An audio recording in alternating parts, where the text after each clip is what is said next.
我说涂烈货，你他妈穷疯了你！一个快死的女人你也卖3两银子？阿柱，你别他妈不识好歹！要不是看你20好几了还没个婆娘，我才懒得给你往家里面送女人呢。这女人是受伤不假，可你要是能请个郎中，兴许还能救活。这样你花个3两银子买个媳妇儿，那是占了大便宜了。便宜个屁！便宜你怎么不留着？你赶紧背人走，别他妈一会儿这人死在我家给我惹一身晦气。行吧，走就走，到时候你可别后悔啊。一个快死的人我后悔。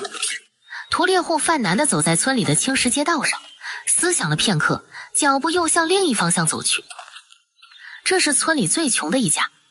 屠猎户略微犹豫了一下，便拍响了这家的破木门。谁呀？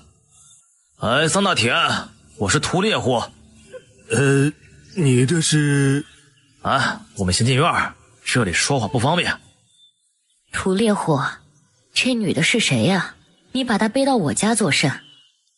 哎呀，桑大铁，我见阿战呢，已经到了适婚的年纪了，可以你们家的条件，要钱没钱，要房没房的，而且还是个外来户，这让媒婆都不敢登门啊。这不，我给你送来一个便宜的女人，你只要掏3两银子，这女人呀，便是阿战的婆娘。屠猎户啊，我看这女人也就剩一口气儿了，这我们买了万一死了，这对我家阿战更有影响，你还是再去别家看看吧啊！哎爹，买了它吧，我想要个婆娘。好，那就买了。林姑啊，去拿银子。屠猎户听说过这对夫妻宠孩子，没想到是如此宠溺，只凭他们儿子一句话，便将人买了。待他拿钱走人，桑大铁这才问道：主子，你为何要买下这个快死的女人？你不觉得她来的正好吗？她死了，咱家的名声更不会有人来提亲了。若是活了，也能应付一些麻烦事儿。还是主子想的周到。桑战身形蹲在女人跟前，只见女人穿着一身黑色紧身装，款式布料是他没有见过的。再看她容貌，虽然她的脸色惨白，脸颊上还有血渍，可也不难看出这是个漂亮女人。桑战探了一下她的脉搏，眸中幽光微闪。林姑，去将家里那颗500年的人参给她服用。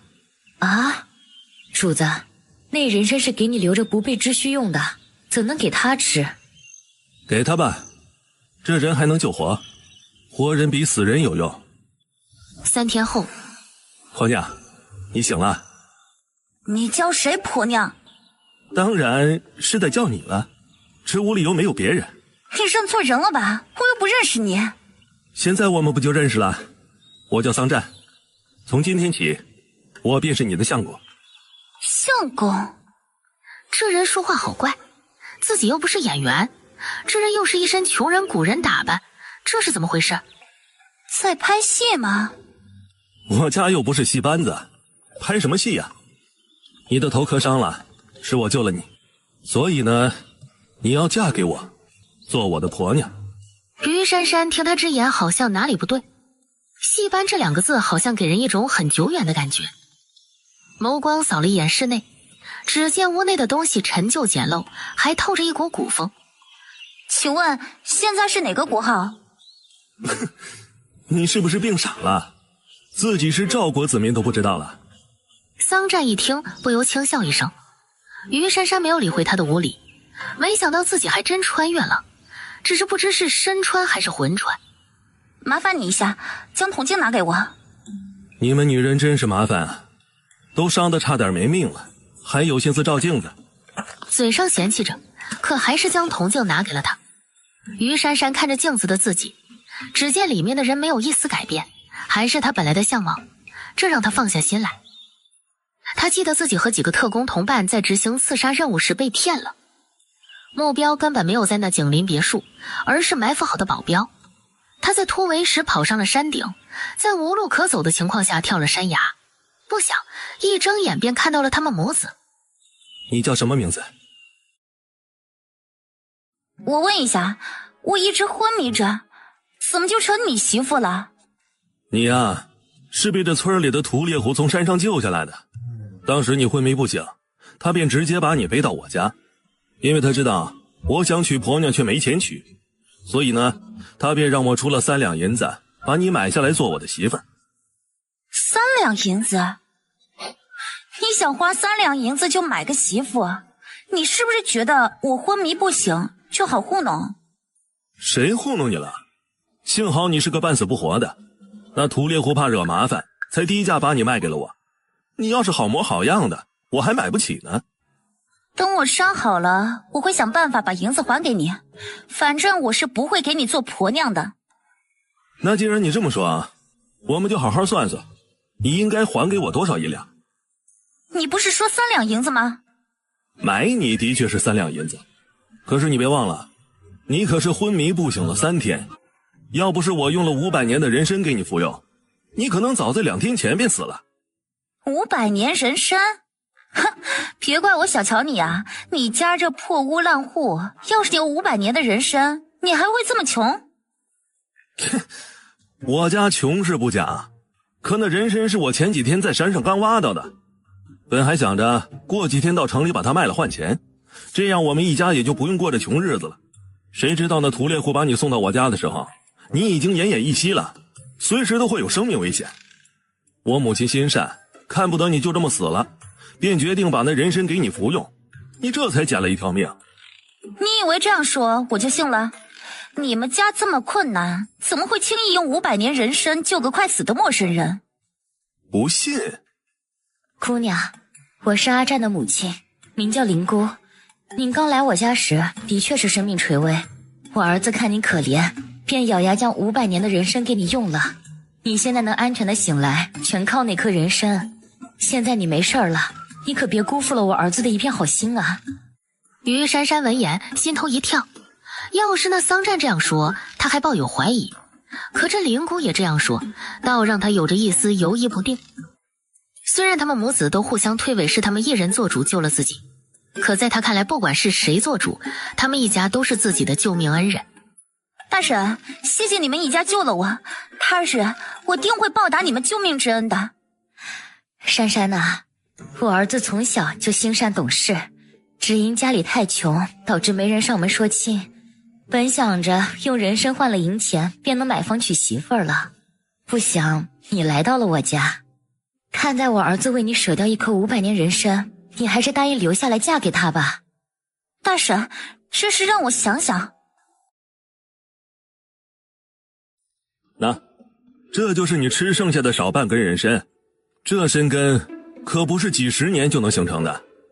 于珊珊接过人参看了看，她虽是特工，可也略懂医理，鉴别人参年限她也懂一些。这参根与深深的皮越老，颜色越暗，使那年龄越长。眼前的人参的确有些年景了，只是具体多少年她也看不出，因为这人参已经没了多一半，让她不能从头辨别。你这人参值多少银子啊？这500年的人参可是珍稀的药材啊，关键时刻它是真的能救人性命。我呢已经打听过了，此等的上品人参市值5万两银子。你要是不愿意做我婆娘，那你就还我5万两银子好了，买你那3两银子就不要了，这样我够意思了吧？5万两，这500年的人参还真值这个价钱，可他现在哪有古代银子给他？等我伤好了，我会出去挣银子还给你。总之，我是不会嫁给你的。你以为那是3两银子呢还好还，那可是5万两，你就是挣一辈子钱也还不清。再说了，我救你就是为了有个婆娘，不然我干嘛浪费一颗500年的人参来救你？这事儿呢，全村的人也都知道了，他们还都说我傻呢。因为在他们看来，那人参卖了，到时候不只有钱，还会娶好几个婆娘，犯不着救一个半死不活的人。现在你要是不嫁给我，那我岂不成了村里的笑话？以后你让我在村子里怎么立足啊？这样好了，我们先以夫妻名义过着，等我挣到银子还给你，我再离开。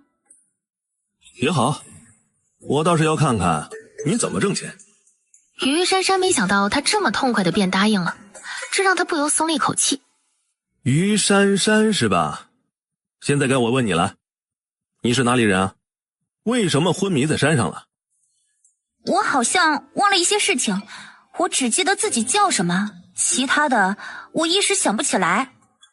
他现在只能装失忆，不然这穷小子会越问越多，到时让他怎么回答？桑占闻言，却脸微沉了一下，想着他刚刚醒来时的异常，又是照镜子又是问国号的，倒是真像忘了东西一般。既然如此，你好好养伤吧。珊珊，你饿了吧？我去给你做饭去。天，还真有穿越这一说。头不疼了？轻了很多。哎，你这衣服的款式我怎么从来没见过？你这是从哪儿买的？我忘了，等我想起来再告诉你。桑占低眸看着对面的女子，这女人周身有着一种独有的气质，冷艳中带着妩媚，让人不自觉的便想多看一眼。一身黑色紧身装凸显出她玲珑有致的身材，让他看了都忍不住心跳两下。你当真一点都不记得以前的事了？于珊珊故作低头想了想，然后抬头看向他。目前我真的是什么也想不起来。你最好想不起来，若是你想着逃跑，别怪我到时候不客气。桑占一顿威胁，接着便转身出了院门。于珊珊挑了一下眉头，自己要是走，谁能拦得住他？要不是报恩还钱，他才不跟他扮演假夫妻。珊珊，这是人参汤，你趁热赶紧喝了。谢谢林婶。珊珊，虽然你和阿占是假夫妻，可在外面你们要表现出很恩爱的模样，这样啊才不会让外人看笑话。你也不能喊我林婶，你要叫我婆婆，喊他爹为公公。知道了，我会注意的。知道就好，快喝药吧。于珊珊应着，便端着药碗慢慢的喝着。待喝了药，于珊珊便睡下了。这一睡便睡到了日落西山。哎，醒醒！我睡了这么久了。比猪圈里的猪都能睡。你才是猪呢，我是病人，自是体虚一些。胆子不小啊，你就这么对待救命恩人？救命恩人咋啦？你别以为你救了我就可以随便你打骂，惹急了我管你是谁。于珊珊说着，一脚踹在男人的大腿上。让开，我下去。桑占不自觉闪开身子，手指摸了一下被踹的大腿。他没想到这女人刚醒来不感到拘谨害怕，反而表现得这么随意自然，这和他预想的有很大的出入。于珊珊下了炕，打理了一下头发，然后便又去了茅厕。嘿，有意思。珊珊，快去洗手，我们吃饭。好。桌上的咸菜和荷包蛋，却只有桑占一个人夹着吃鸡蛋。林姑和桑大铁只吃着咸菜。于珊珊看着这一幕，眸色有着看不惯的瞪向了吃的理所应当的穷小子。吃鸡蛋好不好吃啊？你想吃尽管吃就是了，干嘛那么阴阳怪气的？你这人是不是只想着自己呀？柴是你爹劈的，饭是你娘做的，你活不干还吃好的，让你父母吃咸菜，你不觉得你这样有些不孝吗？我怎么就不孝了？我有说不让他们吃吗？是他们不吃啊，我有什么办法？他们不吃，还不是让着你吃啊？你请着他们不就吃了？于珊珊，你算老几啊？敢教训老子？你还真当你是我婆娘不成？桑占被他对的也来了脾气。珊珊，你别和阿占吵，我们不爱吃鸡蛋，你刚来不知道我们的饮食习惯，等你习惯了就见怪不怪了。婆婆啊，正因为你们这样惯着他，才让他对你们吃苦视而不见，将来你们老了干不动了，他会把你们当累赘的。于珊珊，你有完没完？老子怎么样用得着你来说？别以为我对你客气几分你就蹬鼻子上脸。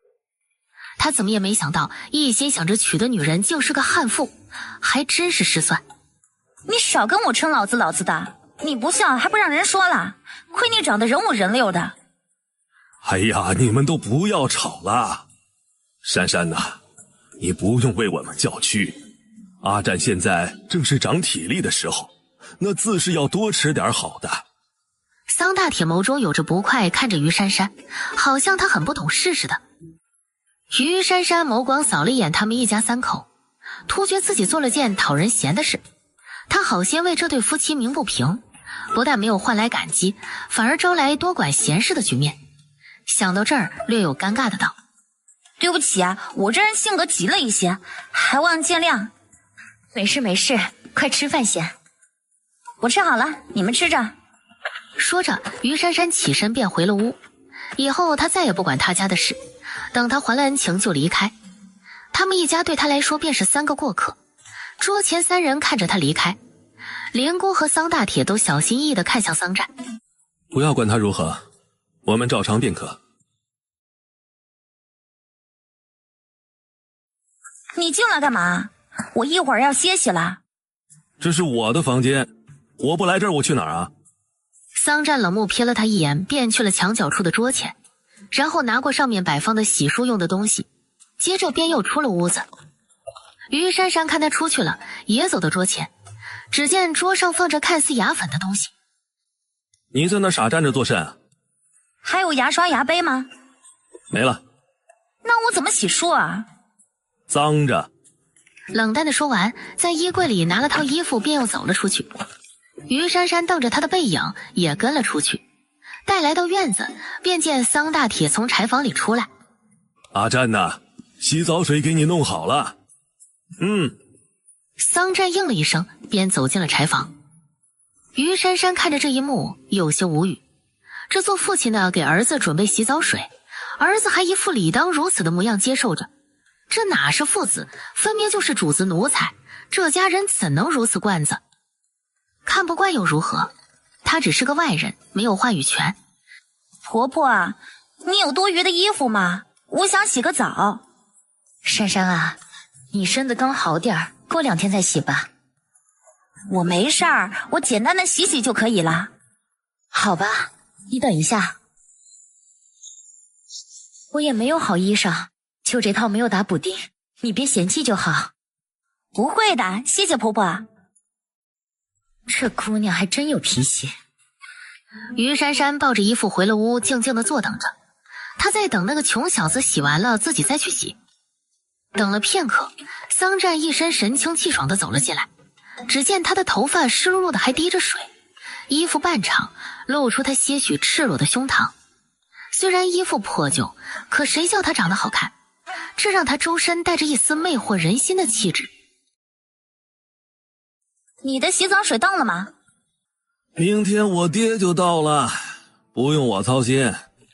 你沐浴过的洗澡水自己就不能倒吗？你真好意思让你爹伺候？那有什么不好意思的？他又不是外人。我要沐浴，你去把你的洗澡水倒了去。自己倒去，我可没伺候过人。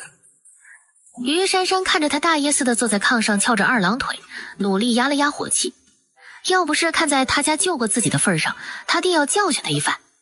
想着，拿着衣服便出去了。不知道哪儿来的野丫头，也敢使唤我，不知所谓。于珊珊来到柴房，便见浴桶的水果然没倒。王八蛋，没有大爷的命，去摆着大爷的谱。气归气，这水只能他自己倒。来回折腾3、4次才把水淘完。随后他又去提水刷干净浴桶，然后才将浴桶灌了个多半桶。待弄好，累得他头又疼了起来，这让他休息了片刻。等头疼轻了一些，这才脱衣服。当他刚脱了黑色特工服，房门便敲响了，这让他不由紧张了一下。谁在外面？珊珊，你晚点洗，我给你烧点热水，你再洗。不用了，我已经在洗了。他忙了那么久都不说给他烧水，现在才说，这让他觉得这个林姑有些虚情假意。那好吧，你别洗太久了，你身子刚好些，莫要着了凉。我知道了，你回屋吧。待灵姑一走，于珊珊便脱了衣服进了浴桶。还别说，这初夏的季节水还真有点凉。不过她完全不在意，冬泳她都游过，这点凉意对她来说不算什么。她这特工的体质不是一般人能比得了的。你多大了？忘了。年龄也能忘？桑占看他面庞虽然娇嫩，可周身的气质略显成熟，他猜测要比自己大一点。我也想自己多大了，等我想起来就告诉你。于珊珊侧身躺好看向他，桑占看着他毫无矫揉造作，也不扭捏，一副既来之则安之的模样。这哪像是一个女人来到陌生地方该有的反应，好像她跟自己很熟识似的。你多大了？18。原来你已经成人了，我还以为你还是个孩子呢。桑占听着他嘲讽自己，只是冷漠斜睨了他一眼。你知道个屁！骂完便继续看书。这里是什么村？于珊珊没跟他一般见识，自己比他大2岁，就拿他当小屁孩了。东营村。村子大吗？不大不小，有300-400户人家。那离这县城有多远？20里。这村里人靠什么赚钱？一般呢都是进山找山货，还有田里种些瓜果蔬菜啥的。这村里地多吗？都种什么？水稻和小麦。这地方很穷吗？不富裕，我家最穷。你这么懒，你家能富才怪。也许吧。你家多少地啊？我家是外来户，只有2亩地，交了粮税地租，还不够我家吃几个月的。那你还不勤快一些，去打工挣钱？打工？嘿，这词儿倒是第一次听说啊，是哪儿的方言？我不是失忆了吗？你怎么不去找个活计啊？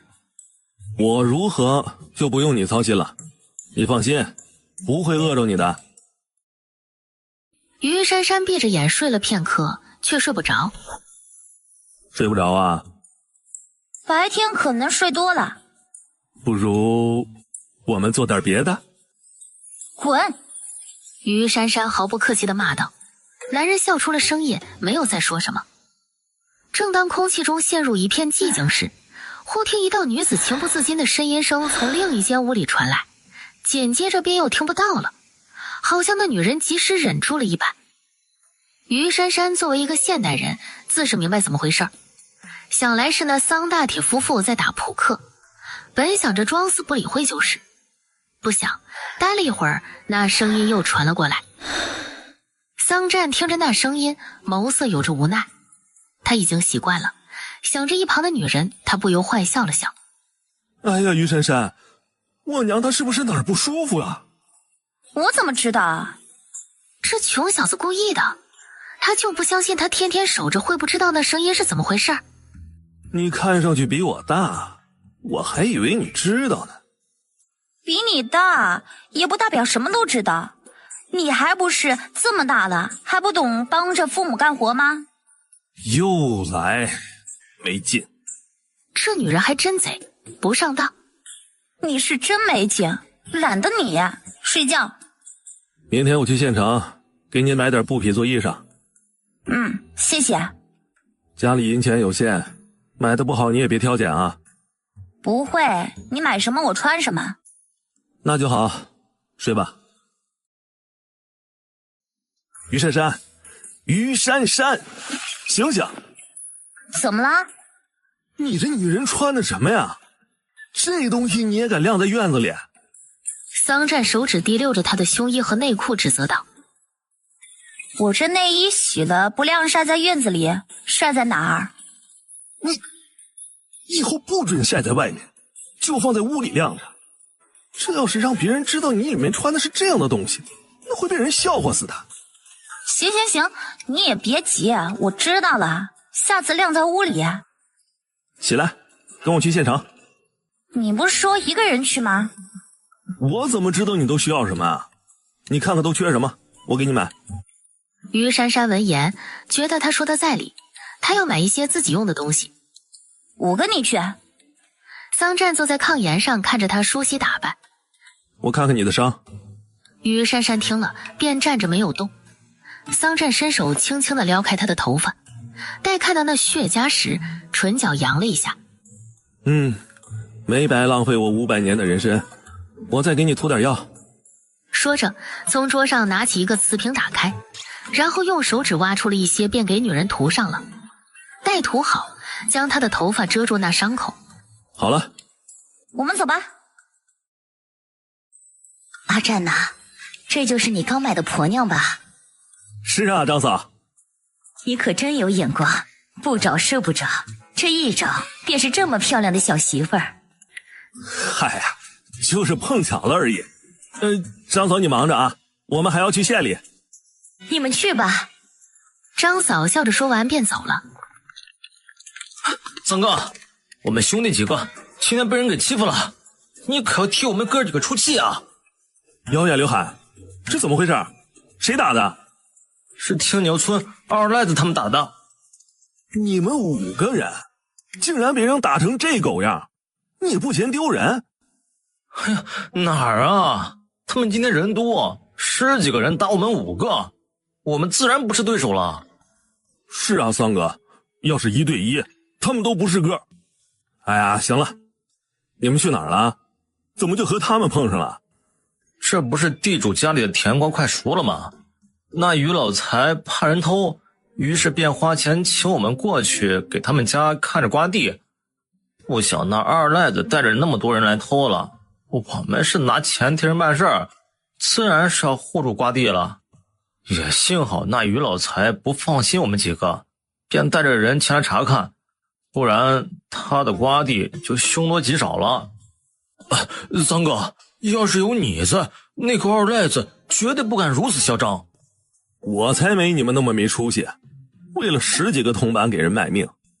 我们这不也是没办法吗？谁叫我们没本事呢？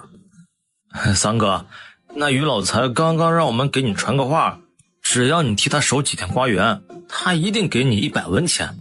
这个雇佣价已经是最高的了。三哥，这么多钱，我看你还是去吧。不去，你们回去吧，我要去县里了。桑占想也不想的便拒绝了，遥远看向他一旁的于珊珊。三哥，这个就是你婆娘？以后你们几个喊她嫂子便可。嫂子好。5人讨好的弯腰喊人，于珊珊不知道说什么，于是便礼貌的笑了笑。哎，三哥，啥时候请我们几个喝喜酒啊？等我选个日子，便请你们大喝一顿。那行，我们兄弟等着。行了，你们快回去治伤吧，我们还要赶着坐牛车呢。那是你朋友？经常一起玩闹的。桑占侧头看了他一眼，然后继续看向前方。微风吹过他微乱的头发，让他有着少年不羁的既视感。待2人来到村口，便见一辆牛车等在那里，车上已经坐了5、6个人。他们2个一上车，车夫便赶着老牛向县里驶去。这时，车上一个中年胖妇人看向于珊珊，话却对着桑占问：“阿占，这就是你买来的婆娘吧？”语气有着一丝轻视。于珊珊听了，小脸有着不爽，这1个2个的太没礼貌了，好像买来的媳妇不配尊重似的。你叫什么名字啊？叫我珊珊就可以了。哟，这名字真好听。珊珊呐，你怎么一个人晕在了山上？田大娘看似关心道。于珊珊刚要说失忆，一旁的桑占抢先替她说了。我婆娘去山上采蘑菇，碰上了野猪，她这一害怕，掉下了山坡，磕了脑袋了。于珊珊看了看他，桑占只是瞥了他一眼，便又看向前方。原来是这样。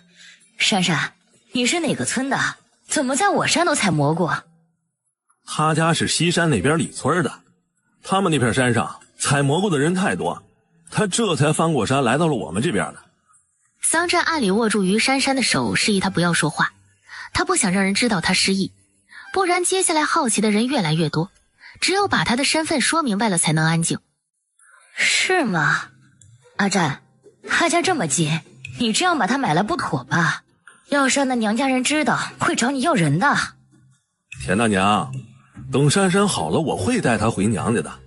我们现在已经是夫妻了，我想她父母也会答应我和她的亲事的。他们当然会答应了，你小子把人家姑娘都糟蹋了，还能怎么办？田大娘嘴角鄙夷的一撇，这时一旁的妇人也轻嘲笑道：阿占呐，还真便宜你这穷小子了。你瞧人家姑娘多倔，跟着你呀，真是委屈了。桑占没有说话，只是看似不好意思的挠了挠后脑勺。接下来没人再打听他们的事。我们进城。桑占说着便径自往前走，于珊珊跟在他后面，正饶有兴致地看着古代街市，忽见前面的穷小子停下了脚步，随即转身看向他。这里是你们女子喜欢的脂粉铺子，你要不要进去看看？闲来无事进去看一下也行的。这铺子里面不止卖胭脂水粉，还有其他的必需品。看了片刻，他也只挑了一盒牙粉，一个普通杯子和一块棉巾和几样必需品。我挑好了。就买这些？桑占有些意外，他以为他会买一些胭脂水粉和簪花什么的，毕竟哪个姑娘不喜欢这些东西。结账去吧。带出了脂粉铺子，桑占又领着他去了布庄。挑选片刻，于珊珊没有买绸缎，也没有买粗麻，而是看中了布料舒服的棉布。他选了一款绛红色和浅紫色，两款各要了3米，等结账时要花90文。桑占一副心疼钱的模样结了账，带出了布庄，侧头看向跟着的女人。没想到养个婆娘这么费钱呢。的确费钱，你可以选择打光棍的，这样一人吃饱全家不饿，省力又省钱。要不是我爹娘着急，我才不这么急着娶媳妇呢。本以为买个婆娘就安心了，你却不愿意。也好，等你将银子还给我后，我再在县城买一个大宅子，然后再娶几房妻妾，以后我也过上有钱人的好日子。你们男人果然都是这副德行，不能有钱，一旦有了钱就会变坏。那谁有钱不想着享受啊？也是。于珊珊没有抬杠，就连那些有钱的现代人都是小三小四的包养着，更何况在这封建王朝的古代。正当二人有一搭没一搭的说着，忽听一侧传来一道女子惊喜声：阿占哥，你也进城了？阿离，你怎么也进城了？我这几天住在青牛村的外婆家。阿占哥，她是谁啊？她是我刚娶的婆娘。什么？你何时娶亲了？我怎么不知道？前2天，全村都知道了。想来你不在家，自然没听说。阿占哥，你怎能随便就娶亲？你成亲了，我怎么办？哎呀，阿离，你别这样说，我一直是拿你当妹妹的，你这一说会让人误会的。你继续逛街啊，我们先回去了。不准走！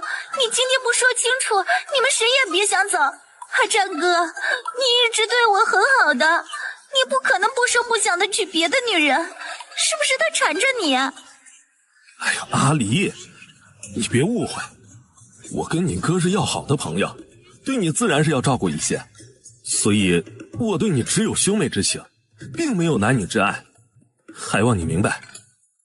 不会的，你骗我，你对我那么好，不可能只是当我是妹妹，你是喜欢我的。阿离，你还小，有些感情你还不懂，我对你从来就没有男女之间的喜欢，要是我做的哪里让你误会了，我跟你道歉，对不住了。桑占冷脸说完，牵着于珊珊绕开阿离便走。你们不准走！小姑娘，有什么事你可以回家跟阿占说清楚，这大街上也不是说话的地方，不是？回去说就回去说，我跟着你们一起回家。阿离，你也不小了，我也已经成亲了，以后我们要保持距离。冷淡的说完，桑占加快了脚步。阿离看着躲着自己的阿占哥，回头又瞪向一脸无辜的于珊珊，然后便又追了上去。他也不知道自己怎么了，当看到他巧笑安然一副处身事外的模样，让他心跳的同时就想给他一点教训。于珊珊看着他们一个追一个躲，不由好笑的笑出了声音。没想到这古代姑娘这么大胆，丝毫不逊于现代女子。正看着热闹往前走时，那桑占忽然转过了身，当看到于珊珊正一脸开笑话的表情时，微怔了一下，接着眷脸沉了沉。婆娘，还不快过来，走那么慢想让我背你啊？喂，你招的桃花债干嘛迁怒上我啊？于珊珊才不让他训斥。桑占闻言眸光暗沉，几步走回来，待来到他近前，不等他反应，一手勾住他的后脑勺，便狠狠地吻住了他。他也不知道自己怎么了，当看到他巧笑安然一副处身事外的模样，让他心跳的同时就想给他一点教训。他要让他知道，就算他们是假夫妻，在外人面前他也不能处身事外的在一旁看笑话。于珊珊被这突然来的吻给惊得瞪大了眼睛，当意识到被侵犯了时，一个小腿屈膝，便用力顶在了男子的裆部。哎呀，你个死婆娘，你敢踢我？谁让你非礼我？再有下次，我让你做太监。于珊珊冷声说完，便从他身边走了过去。妈的，老娘的初吻竟被这穷小子给夺走了！要不是看在他家救了自己，他一脚踢碎他的蛋黄。阿离看到刚刚的一幕，不由结舌的傻站着。阿占哥，你怎么样？他怎么能这么待你？你赶紧回家把他休了。我的事不用你管，我就算休了他，也不会娶你。阿占哥，他不就是长得漂亮点儿？你看他那副表情，显然是瞧不起你啊。阿离，你也别再胡闹了。我要是真的喜欢你，就不会娶其他女人了。你还是回你外婆家，不要再跟着我们，你这样只会影响我们的夫妻感情。阿占哥，我看得出他不喜欢你啊，你又何必委屈自己？你若是娶了我，我会照顾好你的。你知道什么呀？他之所以这么待我，还不是因为你出来胡闹，他这是吃醋了，明白吗？以后你离我远远的，他就不会打我了。我跟他说清楚了。你不用跟我解释什么，那是你自己的事。也是，你又不是我的谁，我还等着你还钱，换大宅子，娶妻妾呢。你放心，钱我会还给你的。别说大话，你一个女人上哪儿挣那5万两去？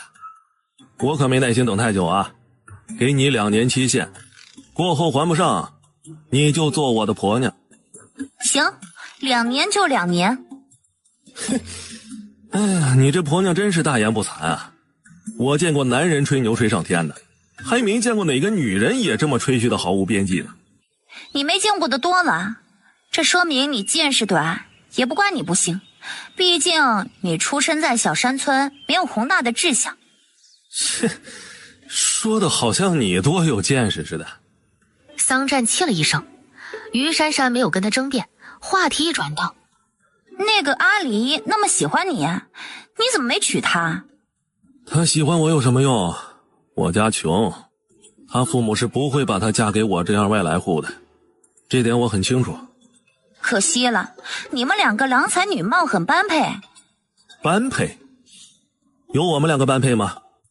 我家穷，你没家。你漂亮，我也不丑。要说般配呢，我觉着我们俩才是最般配的。你怎么知道我没家？等我恢复记忆，说不定我就回家了。你就算有家，也不在我们这个地方。何以见得？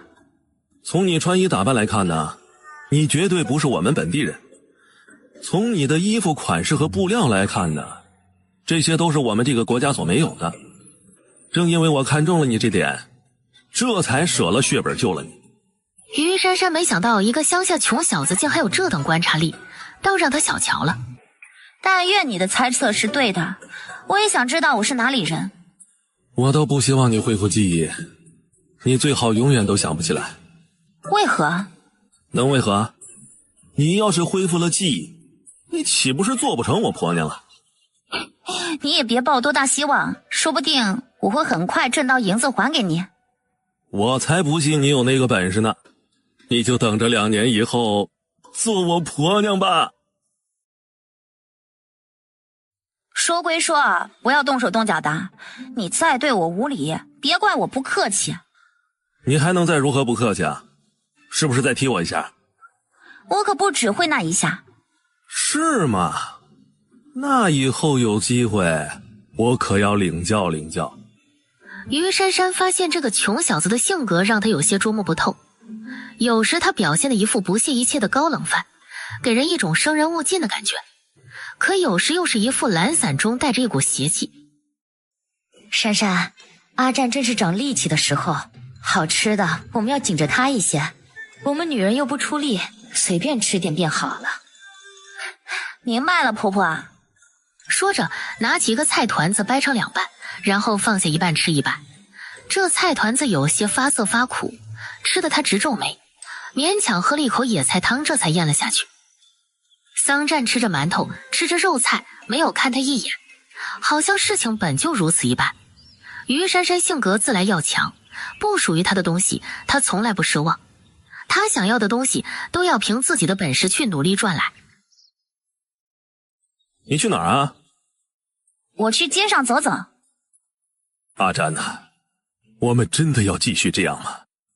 你们要记得，她只是一个来路不明的女人，有些事不得不防。哎，姑娘，你是谁家的？怎么没有见过你啊？大伯啊，我相公是桑占。哦，原来你就是桑大铁家买来的婆娘啊。老伯是哪位？哦，我是这村里的村长，你喊我李伯便可。怎么不见阿占呀？他在家忙别的，没出来。他忙？有谁不知道他是全村里最懒的一个，他有何忙的？你跟着他可要做好受委屈的准备。我知道，李伯啊，我刚来此地，以后难免叨扰你。这只野兔是我刚刚抓来的，你拿回去炖了吃。他要想在这村里混，巴结着村长是必须的，这也是为了日后好办事做个铺垫。哎呀，这怎么好意思呀？你好不容易抓的，我怎么好要走啊？李伯嘴上说的客气，手却将兔子接了过去。山上兔子有的是，改天我再去抓就是。李伯，你们在说什么呢？阿占，你可是娶了一个好婆娘，以后你要勤快一些，莫要再偷懒了。李伯，她是我婆娘，我自会待她好的。你婆娘很懂事，这不，这野兔就是她送给我的，她呀比你有孝心。嗨呀，李伯，我娶的婆娘的自是贤惠，不然我怎么会一眼相中呢？阿占，你娶了个好媳妇儿，要好好珍惜，以后改掉你的懒惰，这样你们才能将日子过得和和美美。我知道了，李伯。哎，行了，你们回家吧。说完，李伯便提着野兔高高兴兴地往家走。兔子哪儿来的？自是抓的了。兔子跑那么快，你能抓住？我干嘛要追兔子啊？你抓过兔子吗？你别管我会不会抓兔子，我只想知道你是怎么抓的。这有何好奇的？设个陷阱不就做到了？嘿，你不是失忆了吗？我是失忆不假，可我又没傻，有些生存本能还是有的。跟我回山上，我倒要看看你是怎么逮兔子的。你放手，我自己会走。你这女人呐，不止大言不惭，还会溜须拍马。我初来乍到的，自是要打好人际关系。哎，你好端端的抓兔子干嘛？卖钱。一只兔子能卖几个铜子啊？1斤猪肉还20文，兔肉再不济也要30文吧。在牛车上时，他听2个妇人唠嗑，提到了猪肉的价格。这么急着赚钱还债啊？我看呐，你还是死了这条心吧。就算你抓完整座山上的野兔，也不够还那5万两的。我当然知道不够，不用你提醒，我自有我的想法。桑占不再多问，二人一路进了山。待找到兔洞，于珊珊像之前那样在洞口摆弄着陷阱。桑占看着他手法熟练的忙着，眸底有着一丝深谙不明。于珊珊弄好后，便扯着桑占隐身在树丛里。你以前经常抓野兔啊？于珊珊刚要回话，忽觉他的问话有着试探。可能抓过吧，不然我也不会这些。你这失忆还真少见，脑子不记得，手里会的倒是没忘。可能我摔坏了半个脑子。两个人静静地等了片刻，一只肥大的野兔不知死活地爬了出来，想当然地便入了于珊珊的陷阱。这陷阱很实用。还行吧，这只野兔好沉，一定有8、9斤重。要按1斤30文算的话，这只兔子能卖200多文，我逮它个10几只就是3两银子。你也别高兴得太早了，兔肉在这小县城是不值钱的，顶多值10文。差这么多吗？啊，那要是值钱的话，满村的人都逮兔子。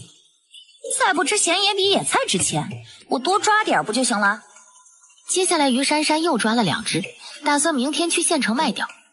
桑占替他提着2只野兔掂了掂。我说于珊珊，你怎么不向我借点银子，这样多省事儿？有人说过你这人很装吗？什么意思啊？就是说你穿着千疮百孔的破衣烂衫，还要装出一副有钱的大爷。明明你很穷很懒，却偏要自持高人一等。像你这种眼高手低的男人，一辈子都不会有出息。还问我为何没有向你借钱？你家能有多少银子借给我？就连口好吃的都给我分清楚。银钱方面就更不用提了，我还是自力更生，比较有尊严。也不是跟你分得清，谁叫我家里穷呢？我父母就我一个儿子，那好吃的自是让着我吃了。看出来了，所以他们将你养成了无所事事的穷人家的公子哥。你是不是很瞧不起我？你这样的人有谁会瞧得起啊？哦，也不完全对，这眼盲心瞎的人有的是，比如那个阿离就觉得你很好。于珊珊，你再这么冷嘲热讽的说我可生气了。不说就不说，懒得理你。珊珊，听阿占说你抓了3只野兔。婆婆，晚上你杀1只，我卖2只就可以了。他也想吃肉了，自己实在吃不惯菜窝窝，只要他挣了钱，绝不会再吃那难言的吃食。那感情好啊，一会儿我让你公公杀，这兔子这么肥硕，肉一定很多。好。于珊珊笑了笑，便回了屋。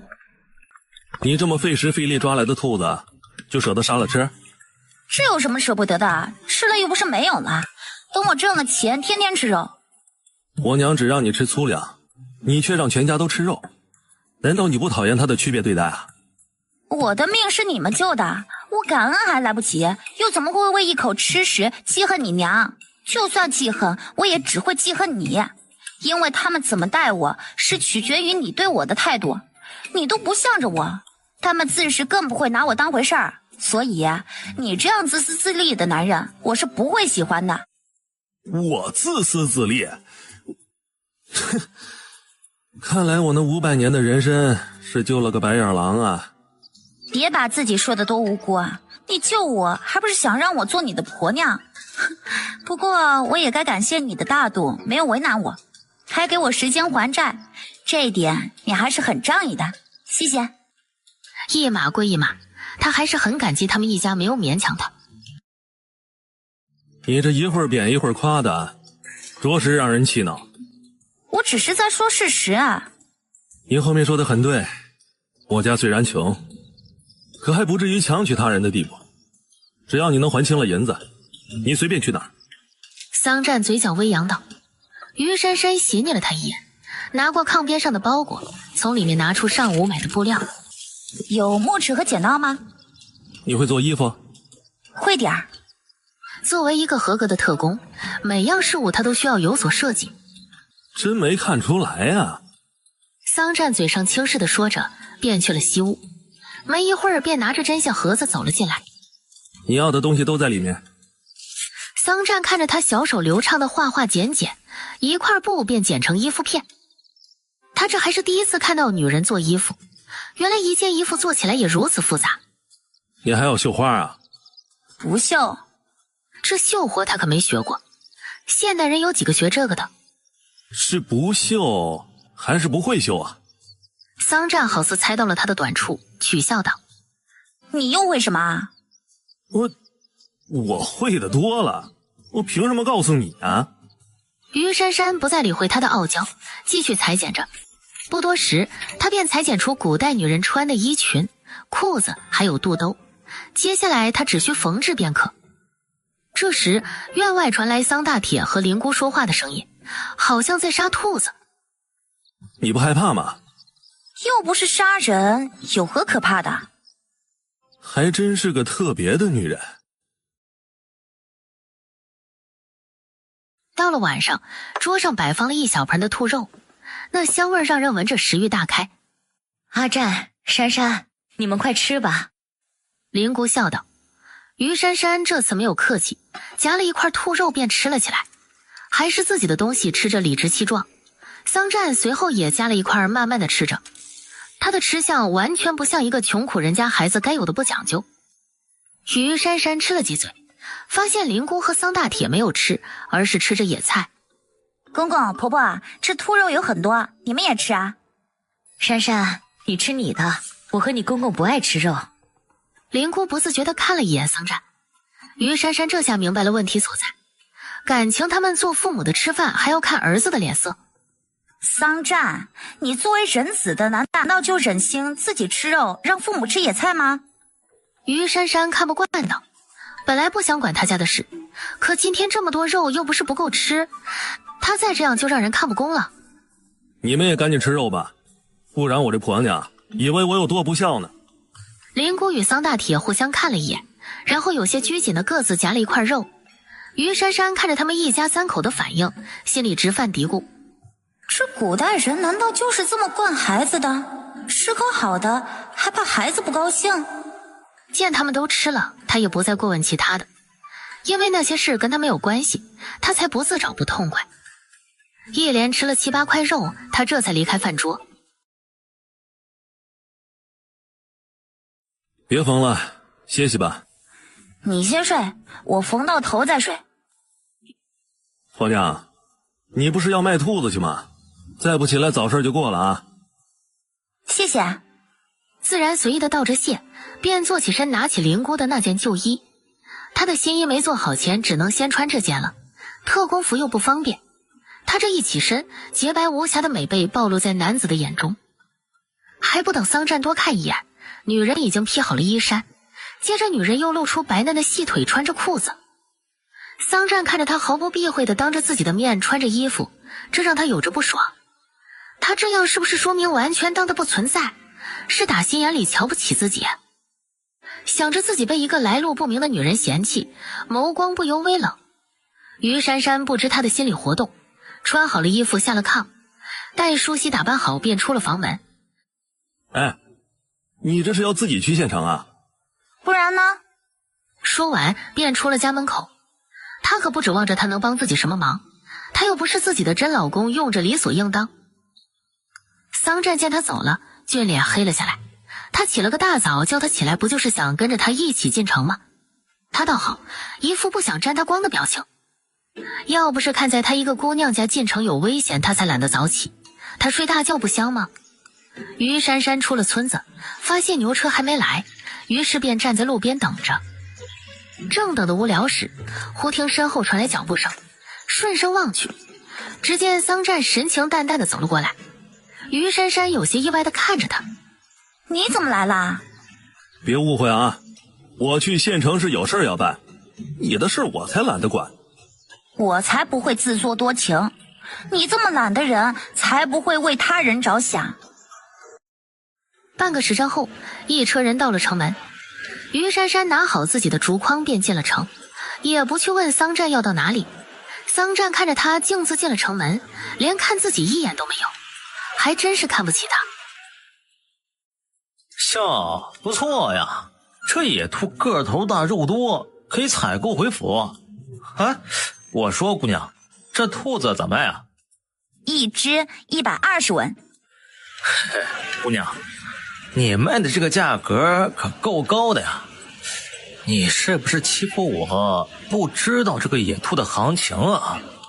这位大哥，我的东西是比别人贵一些，但你也要看东西的本质。常言道，一文价钱一文货。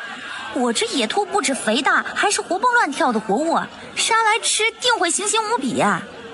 嘿，那谁家的野兔不是活的？我看呐，你就是凭着自己长得漂亮，想讹人。你们若是想买，价格我们还可以再商量。你们若是不想买，那就请你们再去看看其他人家的。嘿，我们当然是诚心要买的。一只兔子50文，这2只给你100文。不好意思啊，这个价格不卖。姑娘，你可知我们府上是何人呢？就凭我家主子在鲁野县城的地位，那白吃你的东西都是看得起你。我跟他又不认识，我管他看不看得起。你们去别家买吧。大胆，竟敢藐视我家主子！要是你把野兔交出来，我们就当什么也没听见。不然的话，你以后别想在县城里做。你家主子知道你们狐假虎威吗？我就不信一个在县城有着一些地位的人会是你们这样的德行。想吃白食可以，那就让你家主子亲自来拿。嘿，就凭你一个乡下野丫头，还想让我家主子来？你脑子有病吧你！今天这野兔我们要定了，你不卖也得卖。说着将100文铜钱扔给他，提着竹筐就要走。何时我谢府混到强买强卖的地步了？谢爷，小的只是想给府上省些银子，我们可是一心为谢府着想的。还请谢爷看在小的忠心的份上，饶了我们2个。狗奴才，我看你们这是想从中克扣采买银两，故意打着谢府名号，想占百姓的便宜。你们这样的奴才，我谢府可不敢收。回去领了月银，给我滚出谢府！谢爷恕罪啊，小的以后再也不敢了。你们可以滚了，不然月银1分都不给你们。2个小厮一听，不敢再求饶，狼狈不堪的便跑了。姑娘，都怪在下御下不严，让姑娘受惊了。无碍，公子能严惩恶奴，想必也是一位仁义之人。哎，姑娘，为了不让人以为我谢府纵奴行恶，这野兔我买了。公子给多了，这2只野兔只需240文。啊，多的就当我赔罪了，你尽管拿着便可。公子言重了，此事跟你无关，你无需道歉。这银钱该是多少便是多少，我是不会多要的。可我没有零钱怎么办呀？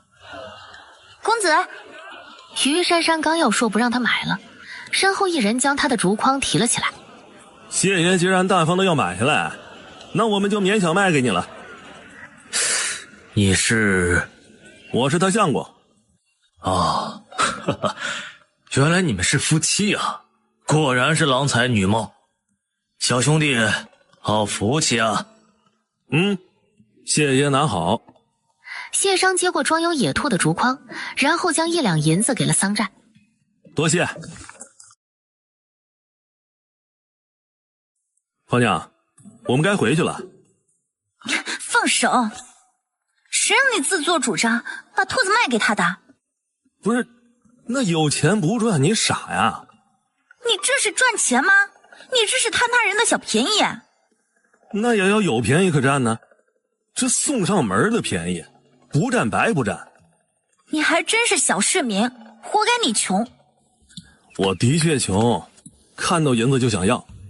那以后你可得多多努力赚钱了啊！我以后可就指着你养我了。你说这话臊不臊？一个身强力壮的小伙子让女人来养，亏你说得出口。谁让你把我的好日子搅和了？我不找你找谁啊？我欠你的银钱早晚会还给你的，你也不用现在急着让我还债，拿来。拿什么？少装傻，银子。嗨，原来是要钱呢。跟我来。掌柜的，麻烦你将这银子换成1贯钱。掌柜倒是实在人，没有多问，便从抽屉里拿出2串半贯钱给了他。桑占从中数出240文钱，递给于珊珊。那，这是你的野兔钱。你有没有搞错啊？我的兔子可是卖了1两银子。你是不是忘了？这1两银子是我卖的，这240文才是你卖的价钱。今天他才知道这个穷小子不止馋懒，竟还是个无耻的小人。他想理论，发现自己竟找不到借口。2个人一前一后的走着，于珊珊故意跟他拉开距离，不想和他一起走。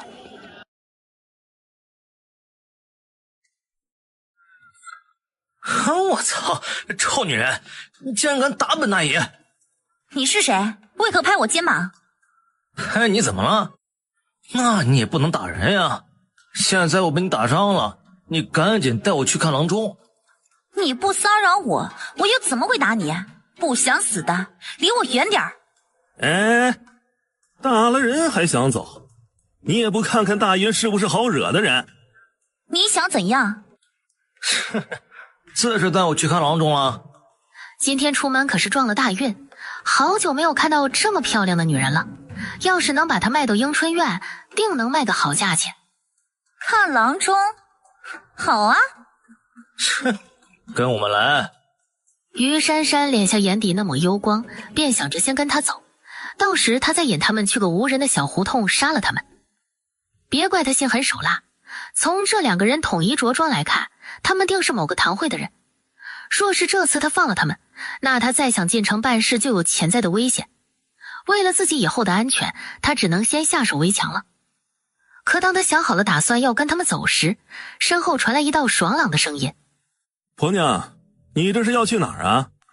阿占，刚刚我撞伤了这位大哥，我先领着他去看一下郎中。你们这么壮实的大汉，能被一个女人撞伤，还真是让人笑掉大牙。嘿，我操，臭小子，撞伤人还分男女不成？总之是你婆娘撞伤我了。你就说要多少钱吧。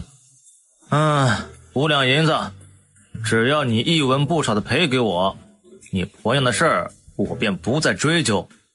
5两，不多，我给你。可是我这身上没那么多啊。这样好了，你们呢，跟我去钱庄取银子去。操，你个穷小子，不会是糊弄我们吧？你这样的能有5两？我这样怎么了？区区5两银子我还不放在眼里呢。你们到底要不要？不要我们可走了。哎，等等，我们跟着你去就是了。那好，婆娘，你先出城等着我，一会儿过去找你。于珊珊有些怀疑地看着他，他可不相信他有银子在钱庄。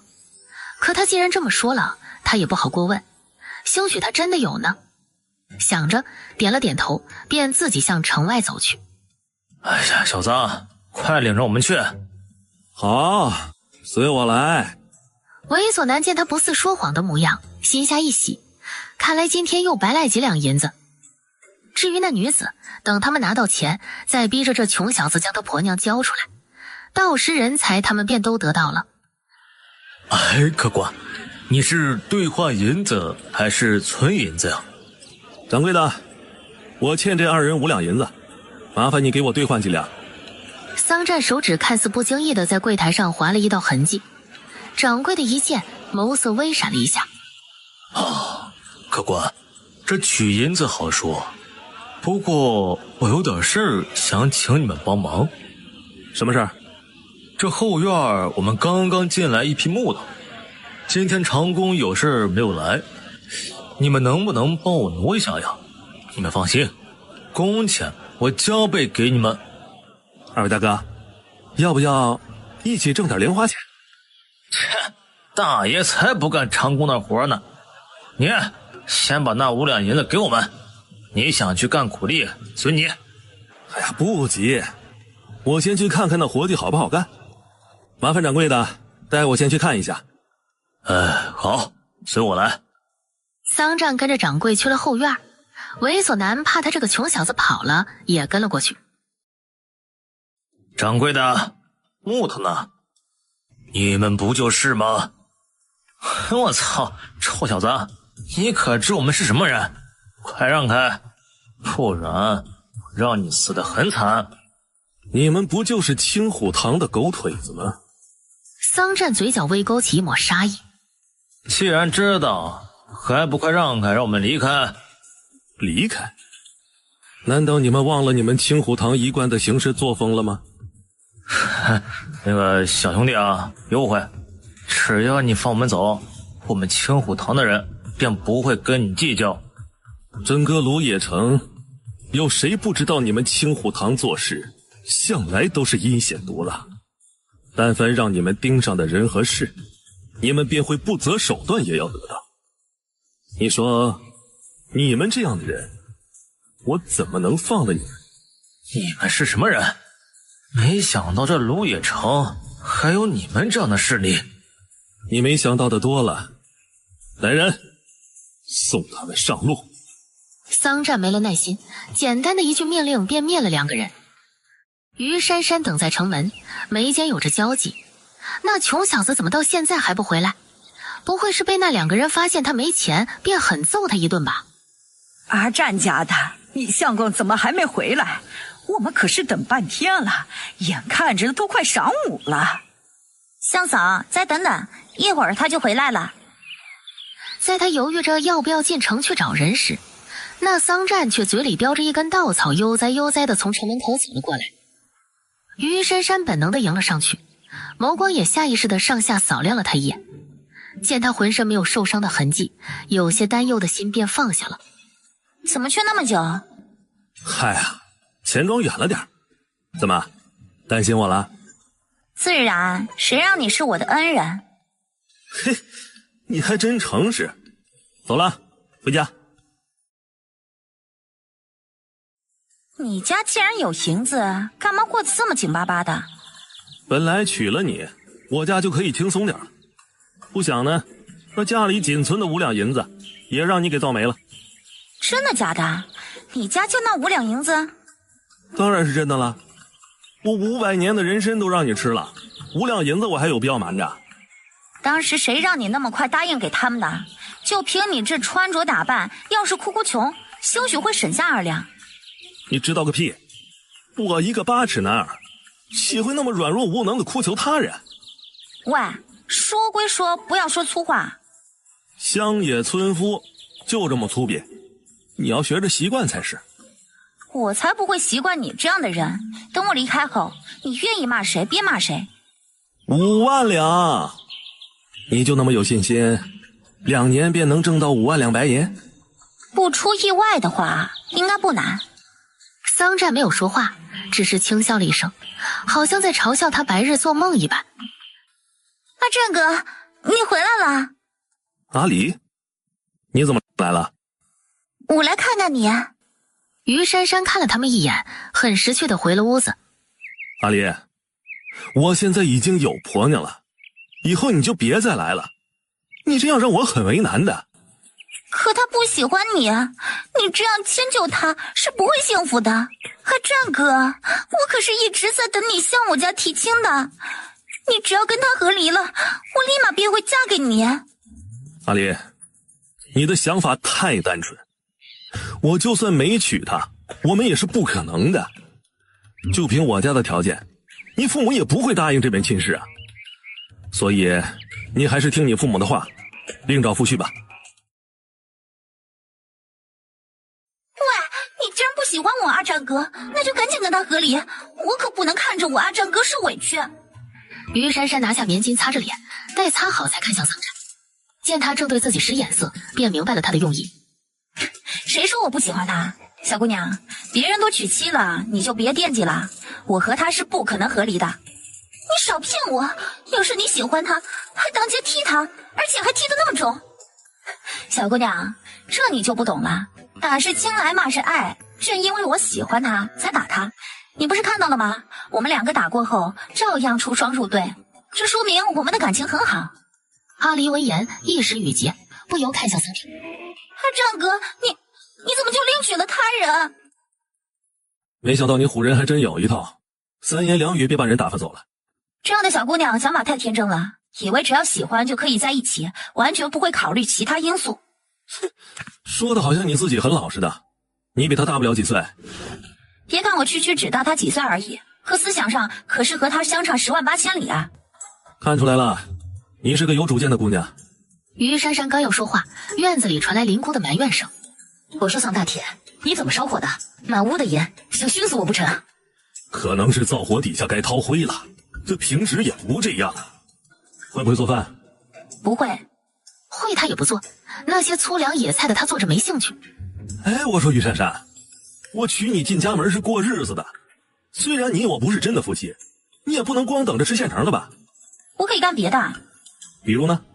刷碗、扫地、收拾家务。地里的活会干吗？会点儿。正好，过段时间小麦该收割了，到时候你帮着干活吧。你呢？我自然是看着你干了，家里的活我可从来没干过。你不干，我也不干。你怎么能跟我比呢？你就算是个外人，在人家家里借宿也要干活吧？去就去，2亩地能有多少活？不多，所以你放心，不会累着你的。到了傍晚时分，于珊珊把衣裙和裤子还有礼仪便做好了。既然做好了，她自要试穿一下，想着便脱了林姑的旧衣服。可当她刚穿上新做的内裤时，门帘忽动，一人毫无预警的便走了进来。身着肚兜和内裤的于珊珊就这么映入了桑占的眼中。桑占没想到一进屋会看到如此脸红心跳的画面，这让他一时呆住了。你生气了，怎么也不提前说一声？于珊珊起初惊了一下，不过很快便淡定了下来，然后没事人一样的继续穿着衣服。桑占强自收回目光。于珊珊，你这3番2次的当着我的面赤身裸体的穿衣服，你是不是算准了我不能把你怎么样？谁赤身裸体了？我这不是穿着内衣吗？怎么样，合不合身？桑占看着她红衣倩影，不得不暗自赞叹这女人不止容貌好看，身材也很好。穿上这身红衣更让她显得艳丽无比。就那么回事，能穿就行了。好看她也不会夸她，谁让她瞧不起自己。正说着，院子里传来说话声，好像有人来了。桑占转身便出去了，于珊珊也跟了出去。阿占，今日我来是有事相求，还望你能答应。什么事儿啊？阿占，想来遥远都跟你说了，我那片瓜地眼看着就要收成了，可那二赖子整天虎视眈眈的想偷我的瓜，在这个村子里还就你能治住他，所以我想雇你帮我看几天瓜地。抱歉了，于老爷，我一个穷小子哪有那个本事啊？您呐，还去找别人吧啊！阿占，我知道你的能力，这东营村属你能打，那二赖子都不是你的对手。我愿意出150文钱一天请你，别人可都是10几文。哎呀，于老爷，我这人一向是好吃懒做，让我出力干活，你这不是难为我吗？哎呀，阿占，你家的日子过得这么紧巴巴的，更要挣些银钱补贴家用，你就给我看7天，到时候挣的1两银子够你吃花几天的了。你说的也有点道理。这样吧，你要是非让我去看瓜地呢，7天，你给我1两半银子。你要是答应了呢，我便勉为其难的给你看瓜地。不答应就算我没说。阿占，我这瓜地才卖几个钱呀？你一张口就要1两半。于老爷，你家瓜地几十亩，可不值几个钱。既然你不应，我不要就是了。你去找别人吧。好，我答应。1两半就1两半。你今天便去瓜地，这7天你不能回家，吃喝都在地里，自己解决1顿3餐。行，晚一点我便去地里。瓜地那边只有10几个人看守着，你再叫上你几个朋友去，他们每天15文钱。行，知道了。那好，事情既然谈妥了，那我便回去了。婆娘，这几天就辛苦你给我送饭了。看来你也不是一无是处啊，竟然还有跟人砍价的资本。别太小看人，一个人再没用也有他的长处。桑占微勾了一下嘴角，便回了屋。于珊珊随后跟进屋子，见他收拾了2套旧衣服和梳洗用品，待包好，这才回头对他道：我去找几个朋友，你记着，傍晚去村西四屋里给我送饭啊。知道了。桑占看着眼前的女子，她这换上红色新衣，这让她美丽的小脸更妩媚了几分，也让她临时改了主意。还是算了，让我爹送吧。你长这么漂亮，走好几里地我不放心。随便。于珊珊说的淡淡无情，心里却发现这穷小子还是会关心人的。我走了以后啊，你还是别去抓兔子了。深处有野兽出没，你一个女人独行很危险。你先等几天，等我回来以后，我陪你上山。行，我等你回来。那我走了啊。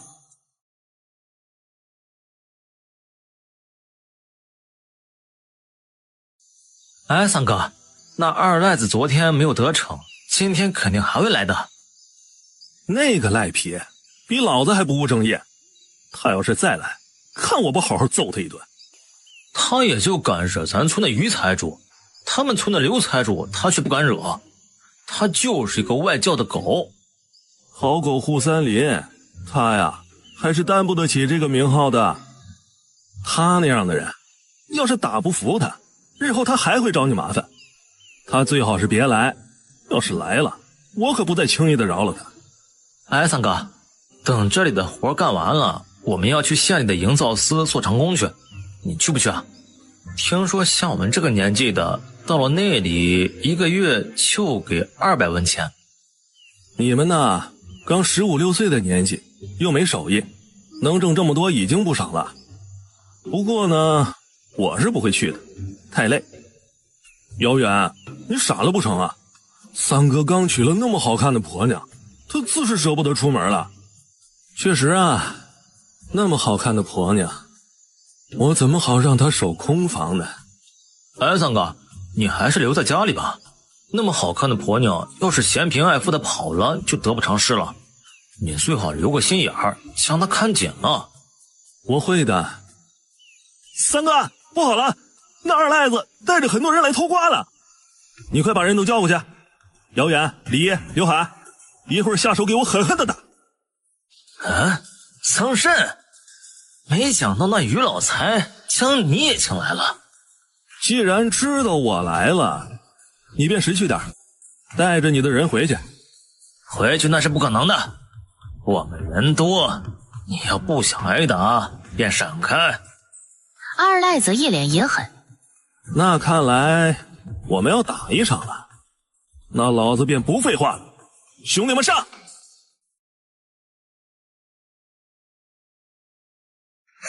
桑占一见自己的人不敌，周身的冷意散发周围，双手执棍便向那些贪婪的一群人攻了过去。在他所攻之地，无一不是接连倒地，惨叫不断。不多时，地上躺着哀声遍地的一片人。二赖子，今天老子手下留情，若再敢来此，我废了你们！滚！二赖子忍痛起身，擦了一下嘴角流出的血，眼中有着惧意。他竟然今天才知道这穷小子竟还有大杀四方的实力，看来以前的小打小闹是给他们彼此留着情面。看什么看，还不滚？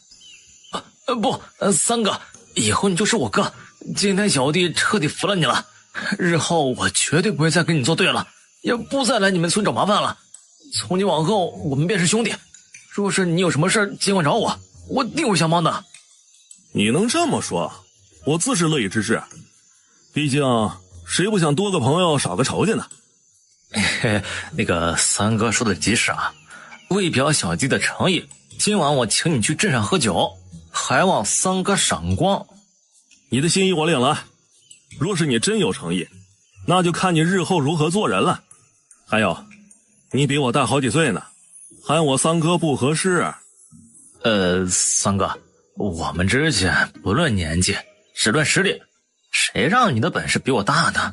喊你一声哥，不为过。还是喊我阿战吧，我可不想让人说我骄傲自大。哎呀，我管别人怎么说呀。三哥，这里你不用守着了，我们替你守着。你放心，有我在，这地里啊，绝对不会少一个瓜。多谢你的好意，我既然接了这个活计，我就要负责的做好。你们都回去吧。也好，那我们就回去了啊。改天我再请您喝酒。回吧。嘿嘿，还是三哥厉害，能让二赖子服软的也只有你了。三哥，他是不是在耍什么花招啊？是不是的，我们看着不就行了？今晚加强巡视。而于珊珊并没有等他回来一起进山，第二天一早，他便孤身一人进山去抓野兔，顺便还抓了2只山鸡。珊珊，婆婆有事儿？珊珊，你公公今天去山里挖草药的时候不小心崴了脚，这样只能辛苦你2天给阿战去送饭了。行，你告诉我瓜地在哪儿，一会儿我给他送去。饭菜我已经包好了，你现在就去吧，他就在村西头，你一直走，看到一片瓜地就是。大嫂，你怎么来了？你三哥呢？我来给他送饭。哦，他在那个茅草棚子里面休息呢，我去叫他。不用，我过去就行了，你忙着。于珊珊说着，便向那个茅草棚走去。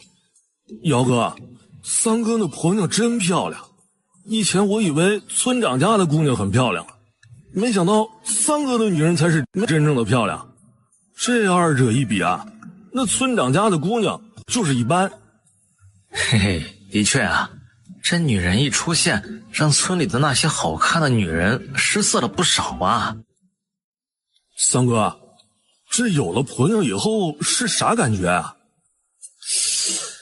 这感觉嘛，还是挺好的。渴了他给我倒水，饿了给我做好吃的，晚上还给我洗脚。我说东，他绝不说西，很贤惠的一个女人。哎，三哥，你好福气啊，随便买个婆娘就捞得饱了，小弟佩服。这改天也让我娘给我买一个漂亮的婆娘。你以为这样的婆娘天天有啊？切！阿战，我给你送饭来了。他这一出声，棚子里的人立马住了嘴，这让于珊珊不由好笑地扬起了嘴角。待看到桑战从茅草棚里毫无形象地爬出来时，这让他的笑意加深了一些。你怎么来了？我爹呢？他上山采药崴了脚，所以只能我来送了。你吃了没？没有，我回去吃。好了，饭送到了，我回家啦。哎，急什么呀？等会儿我吃完了这碗筷，你还要拿回去呢。桑战牵着他走向一棵大树下坐了下来。天气太热，我吃不了这么多，这个馒头给你。我不饿，你吃吧。不是给他做的他才不吃，他什么山珍海味没吃过，他才不在乎一个馒头。你这是气我没早些让着你吃吗？没有，我这人从不吃施舍的食物，不是给我的，我是不屑吃的。没想到啊，你还是个自尊心很强的女人。说完，不再执意谦让，自行吃了起来。这片甜瓜地长得不咋地啊。于珊珊看向瓜地，只见甜瓜有大有小，最大的相当于现在最小的，一副营养不良的样子。看来肥料和品种真的很重要。我看着挺好的，长成这样已经算是丰收了。上午于老财让人挑着熟的，采摘了一批。那个二赖子来过吗？来过，被我们打跑了。你是不是打架很厉害？还行吧。看来你也不是一无是处啊，靠给人看场子挣些家用也不错。你这么说，我就当你是夸我了啊，不然啊，你会天天在门缝里看人。不想让人小瞧，那你也要勤奋啊，总给人看地也不是长久之计啊，你还是找一个能赚钱的营生的好。那你觉得什么活计适合我？活计多了，就看你用不用心干了。比如呢？你可以去城里找个作坊干苦力，也可以去酒楼客栈做个小二。我才不干伺候人的活呢，累死。我还是等你还我银子，做个有钱的小地主吧。那你就等着吧。说完，起身提着竹篮子便走。桑占坐在树下看着他红衣身影，年轻俊朗的五官有着让人看不懂的神色。于珊珊轻哼着小曲儿走在乡村小路上，步伐轻快无比。当他走到一片小树林时，突然从一旁窜出一个人来，正好拦住了他的去路。哎呀，小美人儿，我可是等你多时了。你谁啊？何时盯上我的？小美人儿，你刚出村我便看见你了，在你去送饭的时候，我就在这儿等你了。我可是咱们村的老光棍，那阿占的臭小子可真是有福气啊，竟然能娶到你这么漂亮的老婆，我可不服气。老光棍邪笑地说着，便扑向于珊珊。不想他这一扑却扑了个空，随即后背便被人大力地踹了一脚，将他踹了个狗吃屎。当他刚想爬起身，后背却被人用力踩住，让他动弹不得。好汉饶命，好汉饶命，我再也不敢了。老光棍以为来外人了，不由胆怯地求饶。臭流氓，竟敢打主意打到姑奶奶的身上。美人饶命，是我有眼不识泰山了，你就饶了我这次吧。以后别让我再看见你，否则见你一次打你一次，滚！珊珊，你买这么多鸡干什么？婆婆啊，我打算卖乳鸡。卤鸡？那是什么？和烧鸡差不多，不过味道比那个好。婆婆，你帮我煮卤鸡吧，一天我给你20文钱，你看怎么样？我们娘俩还说什么钱不钱的，我帮你做就是。谢谢婆婆，下午你帮我烧一锅开水，我们把这些鸡都杀了，拔毛。行，珊珊，这眼看着就要晌午了，你去给阿占送饭吧。我这有只烧鸡，给他拿一个鸡腿，剩下的你和公公吃。我和你公公不吃，等你回来你吃便可。这么多我也吃不完，你们多吃点儿也行。李伯好。哎，阿占家的，你这是去哪儿啊？李伯啊，我去给阿占送饭。你还真是贤惠呀，那小子有福了。李伯你忙着，我先去了。爹，那女的就是阿占买来的婆娘。李彩儿看着离开的女人，眼眸有着一丝妒意。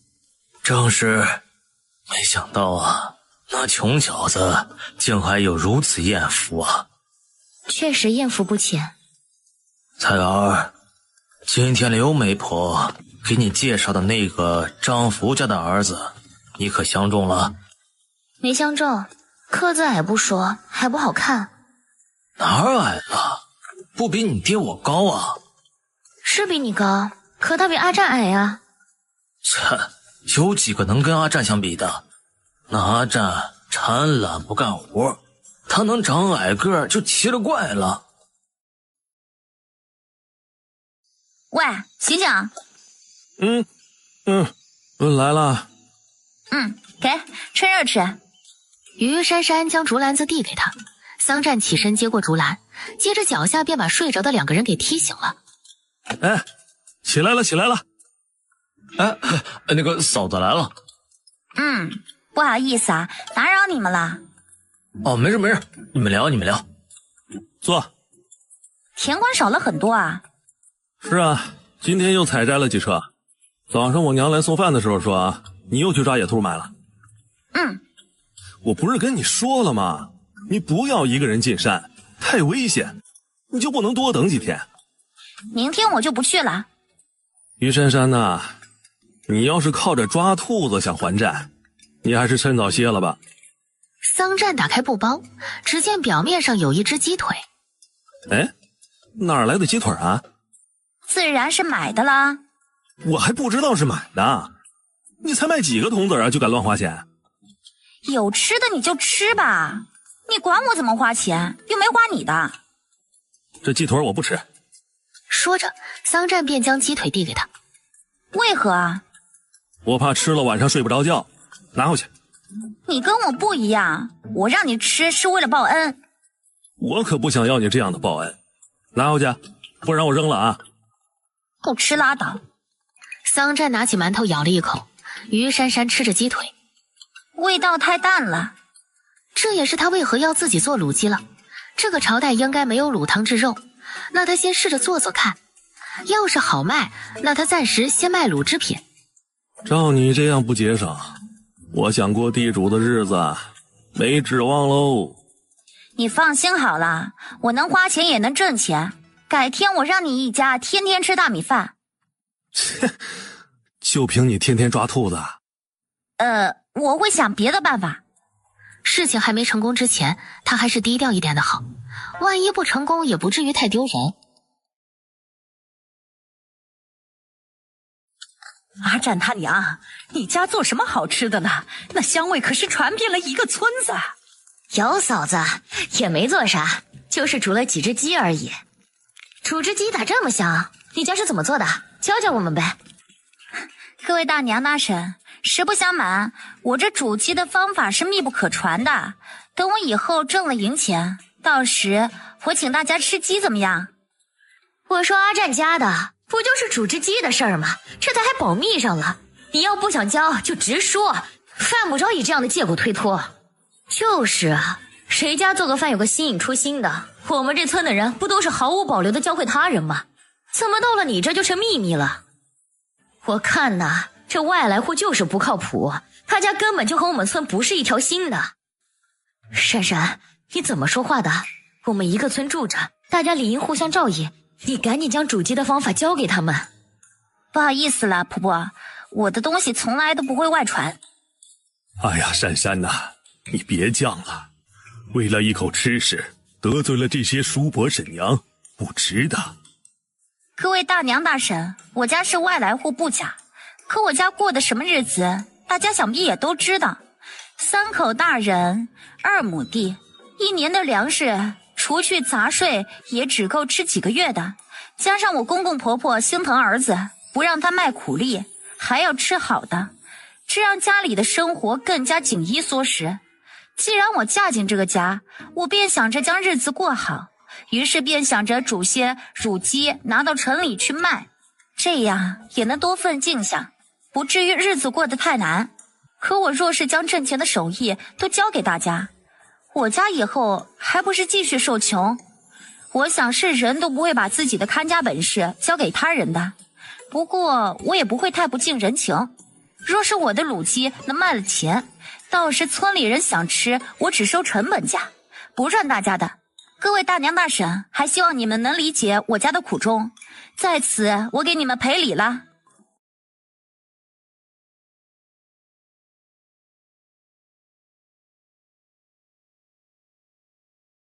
哎呀，你们这些做大娘大婶的是怎么做事的呀？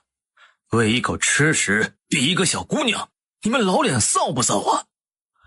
姚嫂子，你家姚远可是跟他男人是磕了头的兄弟，他要是知道你为难他大哥的婆娘，看他和你怎么闹。村长，我哪有为难他呀？我们一开始以为只是简单吃食，便想着让他教教我们，我哪会想到这是他挣钱的营生。是啊，村长，要是早知道他的手艺不往外传，我们也不会来了。哎呀，行了行了，就你话多，都回去吧，别在这里碍事了。李伯斥责的轰人，众人也不再自找没趣，转身便纷纷离开了他家。多谢李伯解围。哎，没事，这村里的人呀就这样，看到谁家做好吃的，闻着味儿就来了。其实这些娘们儿也没有什么坏心眼儿，就是简单的想看看你家的吃食是怎么做的。我明白，我不介意的。啊，你明白就好。行了，你忙着吧。我走了啊。婆婆，我烧吧。珊珊啊，你别怪我们刚刚不帮你，我们是外来户，不能得罪了全村的人，若是惹怒了他们，我们随时会被赶走的。我明白。明白归明白，可他也看透了这一家的胆小怕事。阿战，你怎么回来了？瓜地有袁远他们看着，我回家看看。还回去吗？回去啊，等过2天瓜地的瓜都卖完了，我就回来了。于珊珊听着他们的话，也没起身。桑战先连进了屋，便看到那女人穿着新做的礼衣躺在一角。睡了？桑战走到炕沿前，低头看向假睡的女人。于珊珊睁开眼睛，对上了看向自己戏谑的眼眸。你回来做甚？想你了呗。哎，你想不想我？桑战嘴角微扬着一丝痞意。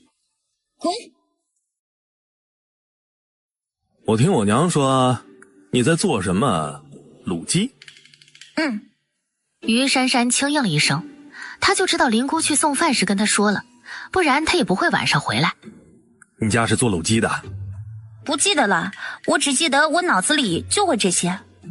于珊珊，其实你不用隐瞒你的身份，我家这么穷，让你跟着我受苦，我很于心不忍。要是你想回家，过几天我送你回去。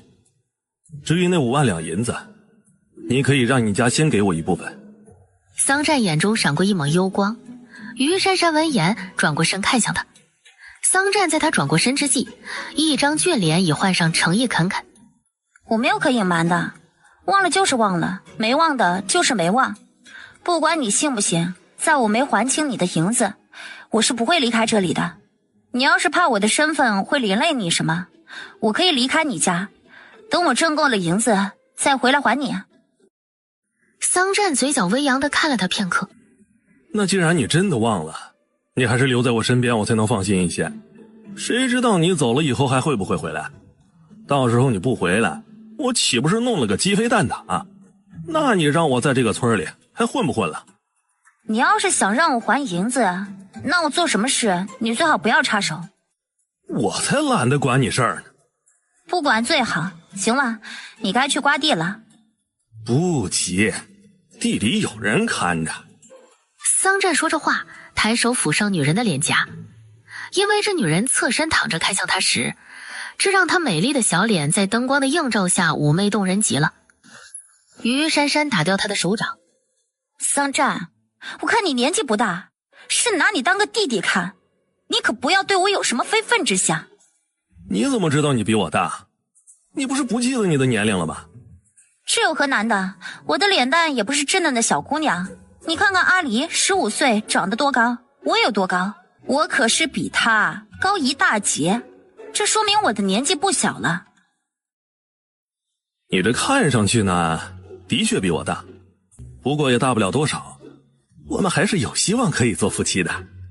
我可没兴趣嫁给一个乳臭未干的毛头小子，你还是等2年有钱了娶小媳妇儿吧。于珊珊白了他一眼。这么看不上我啊？你太小了，不是姐的菜，你该走了。那你想找个什么菜？我想找啥样的干嘛跟你说？我要睡了，你赶紧去挖地，不要耽误我睡觉。于珊珊再次感人，桑战被他屡次哄人弄得很不爽，可也没有表现出来，站起身便离开了房间。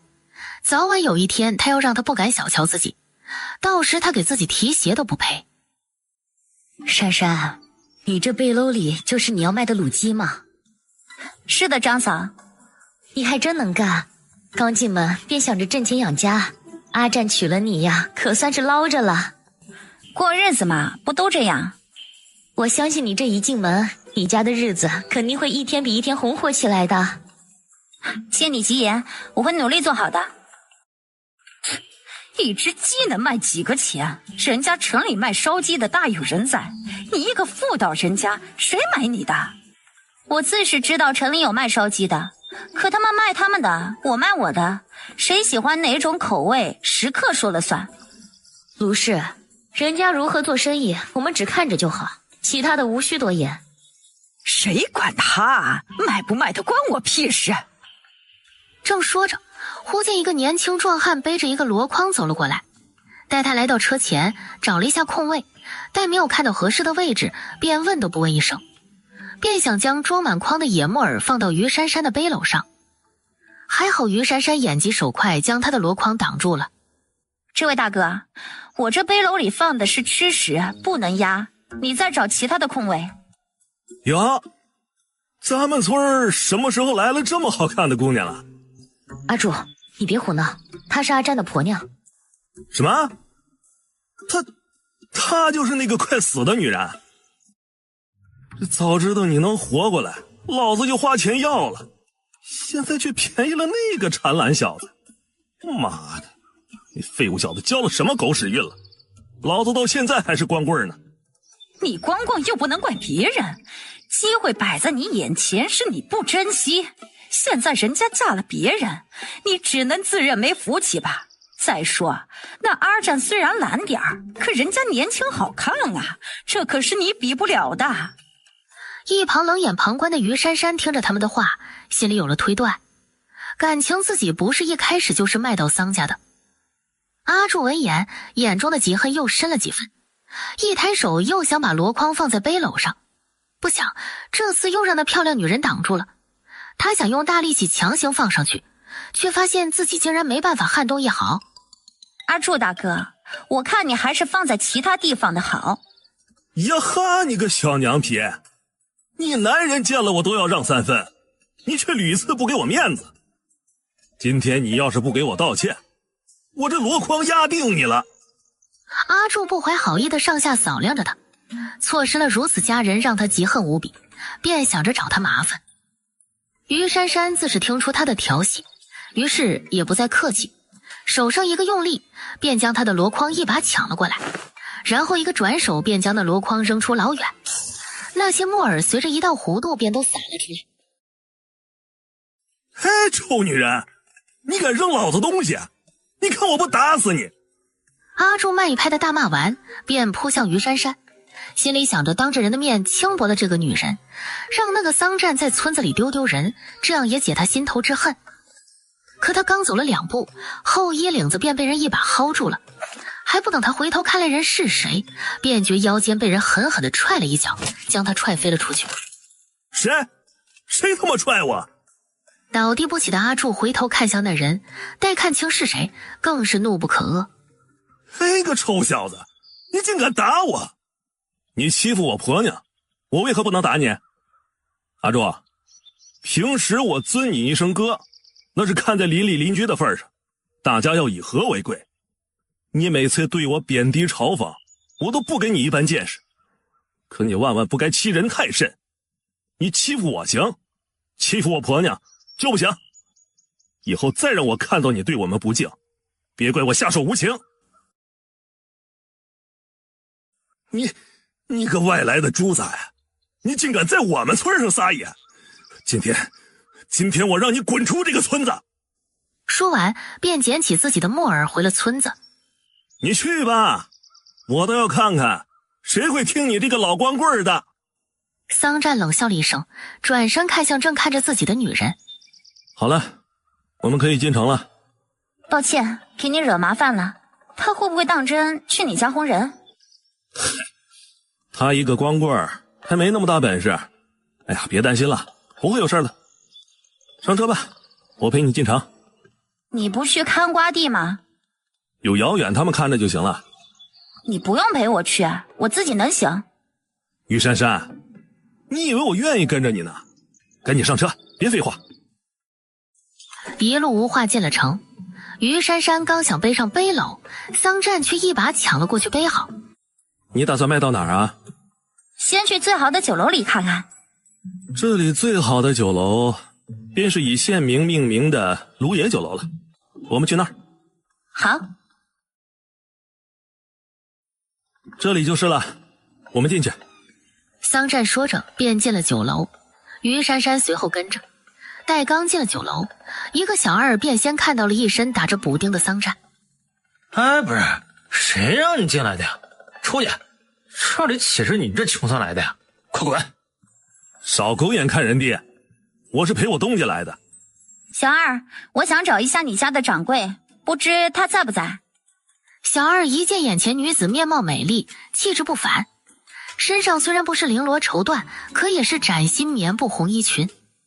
哎，客官，你找我家掌柜的何事啊？我有一笔生意，想跟他谈谈，还请你给我找一下掌柜。哎，行嘞，您等着。于珊珊，你这卤鸡人家能要吗？试试不就知道了。辛苦你了，你先把背篓放下。于珊珊上前帮他把背篓放在地上。要是卖了钱，你能分我多少？你真财迷，我还没卖呢，你就想着分钱？这世道有谁不财迷啊？行吧，我也不能白占你便宜，给你10文钱做跑腿费。这么点儿？不少了，你只是帮我背了一下背篓而已。要是别人，我2文钱便打发了。我还帮你解决麻烦了呢，10文不多吧？你可以不帮我解决，就10文，爱要不要？听说你找我？是的，掌柜，多有打扰，还望见谅。喂，说吧，什么事儿？掌柜，我在家做了一些卤鸡，想让你们酒楼代卖，不知可行？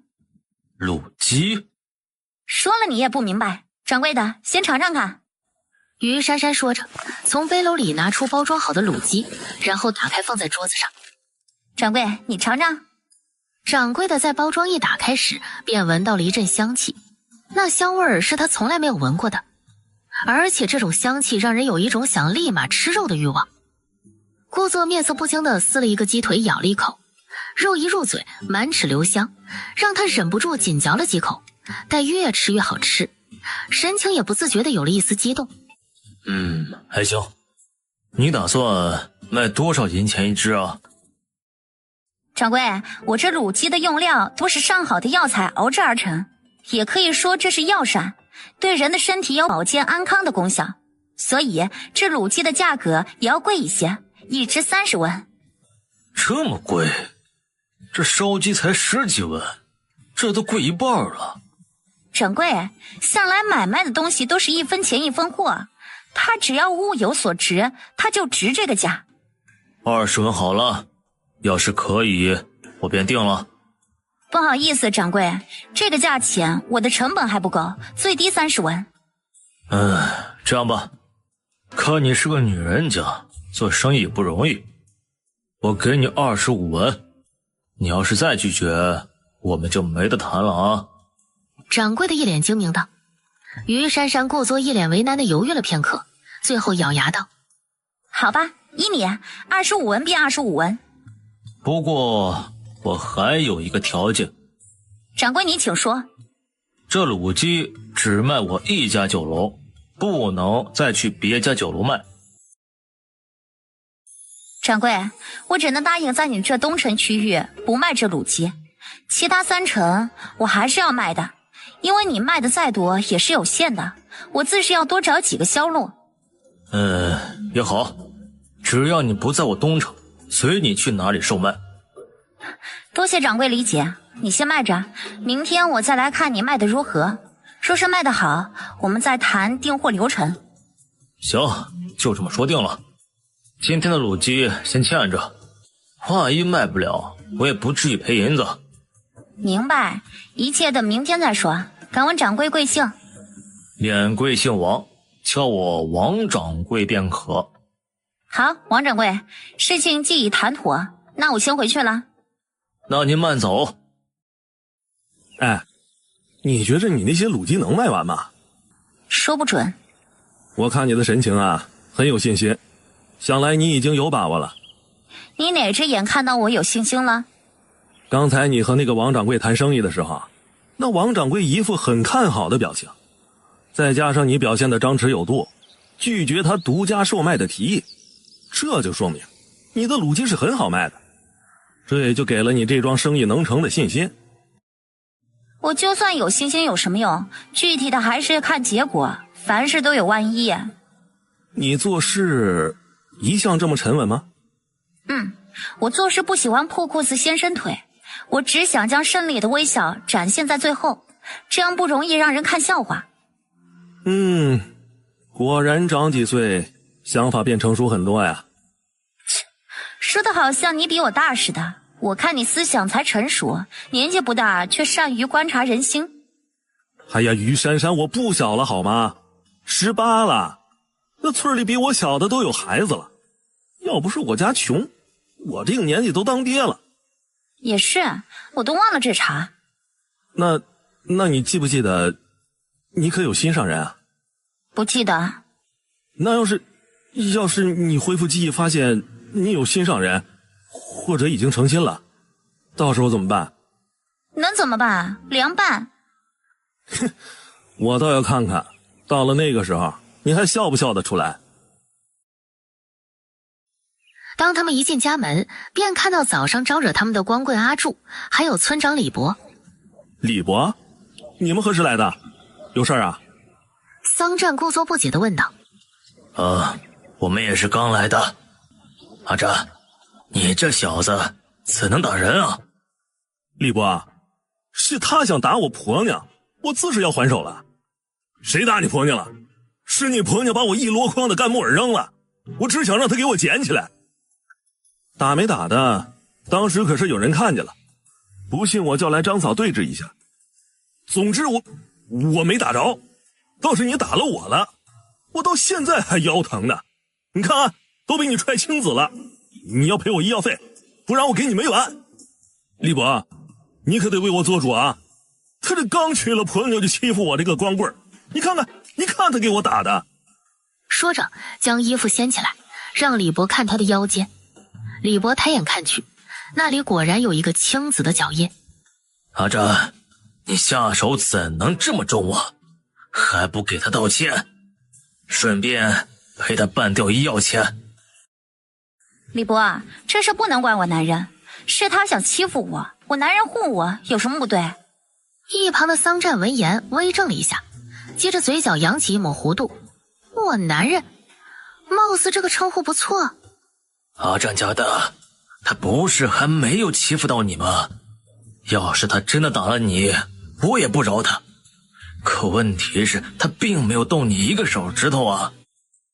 你男人确确实实的打了人，这道歉赔偿那是必须的。行了，你别管了。阿柱哥，早上是我不对了，我给你道歉。说完便抱拳作揖。娘，去屋里拿半吊钱出来。哦。林姑应声进了屋，没一会儿便又出来了，将银钱递给儿子。桑占走到阿柱跟前，嘴角微扬道：阿柱哥，这些银钱呢，你拿着，好好养伤。小子，老子记住你了。阿占呀，日后做事不要这么鲁莽了，这人岂是白打的？你家本就不富裕，你父母可经不起你这么折腾啊。我知道了，以后我不会再打人了，请李伯放心。知道就好。抱歉，又连累你破费了。没事儿，我记账就行了。你现在又多欠我5两半银子。桑占眼底有着戏谑的笑意。你记着就好，反正我一时还不上。于珊珊，你可以不用还的，只要你答应做我婆娘，那些债我便当成送你的聘礼了。我还是还你钱吧，我们不合适。你这是嫌我穷啊？也不是，我要的男人一定是个顶天立地、刚正不阿、对女人专一的人，而你显然不是。于珊珊浅笑安然地说完，便往屋里走去。桑占站在原地看着他的背影，眸光深谙不明，接着嗤笑了一声：顶天立地，刚正不阿，专一，哼，哎呀，可笑，这样的男人就是有啊，那也是个短命鬼。这不是阿占家的婆娘吗？嘿，你还是真没福气啊，嫁给那么个懒汉，这么重的活也让你来干。我的事轮不着你来叫去，让开。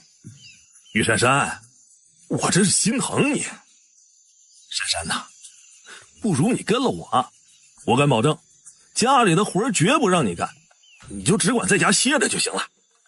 我见过做生意的，有撬墙角的，还没见过明目张胆的抢人家婆娘的。你就不怕我男人找你麻烦？我怕他一个外来户，惹急了我让他们一家连夜滚出村子。你要是跟了我，他们不会多说一句的。我可没你脸皮厚，像你这种人打光棍不是没有原因的。我男人虽然懒点儿，可他心底比你善良，是他救我一命，那我便以命相报。其他男人在我眼里屁都不是。你当真要跟着那个废物？哼，笑话！你凭什么身份这样质问我？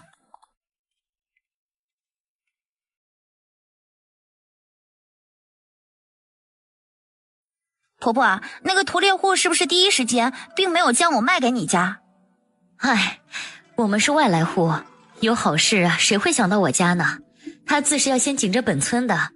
一开始屠猎户是想将你卖给那个阿柱的，因为他年纪不小了，不想那阿柱见你气息奄奄的，不想白费力气，便推脱了。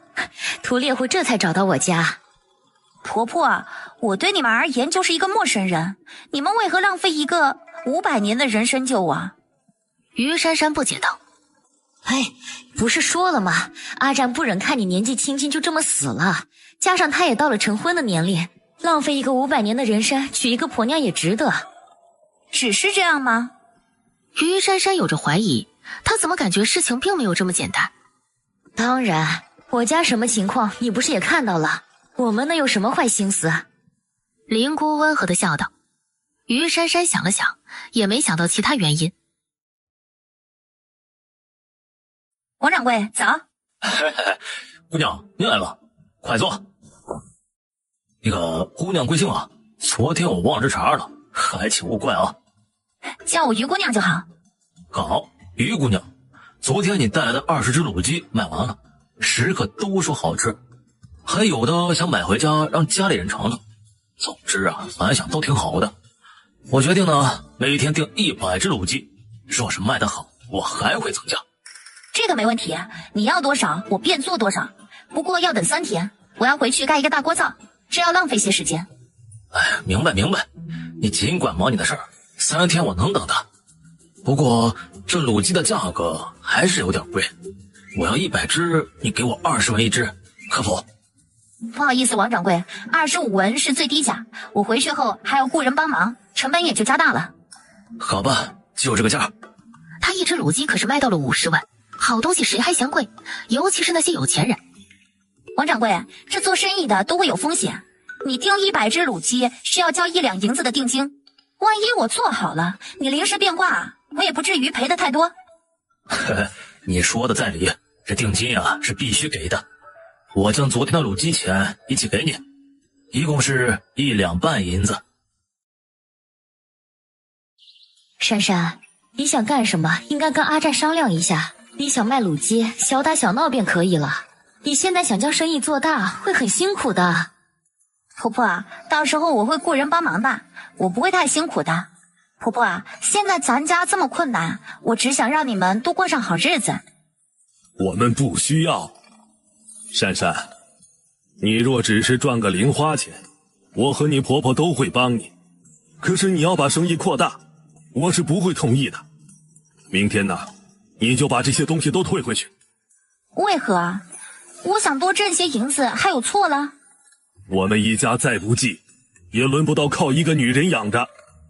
桑大铁冷道：不靠我也可以，到时候你们吃你们的，我过我的，谁也别碍着谁不就行了？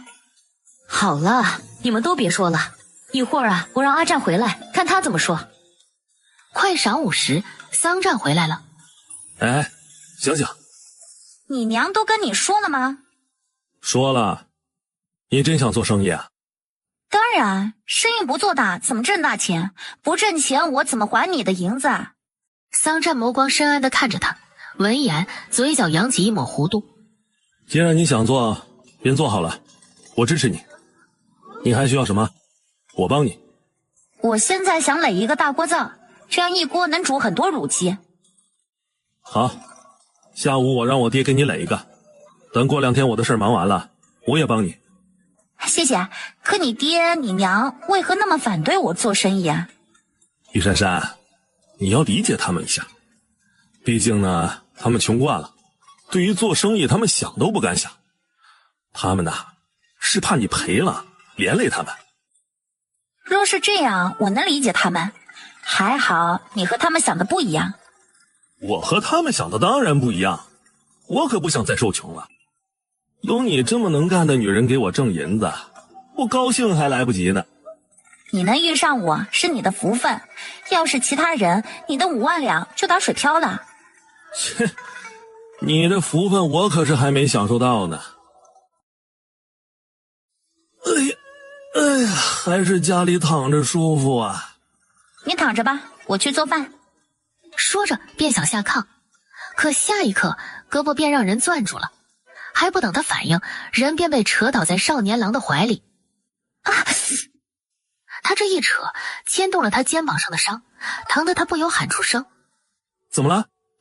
桑占赶紧松开他。肩膀疼。于珊珊按着肩膀坐起身。受伤了？我看看。说着便要上前扒他的衣服，于珊珊连忙闪开。没事儿，只是第一次担水硌了一下。你打水？你担得动吗？当个水有何难的？我又不是小姐的身子，担水的力气还是有的。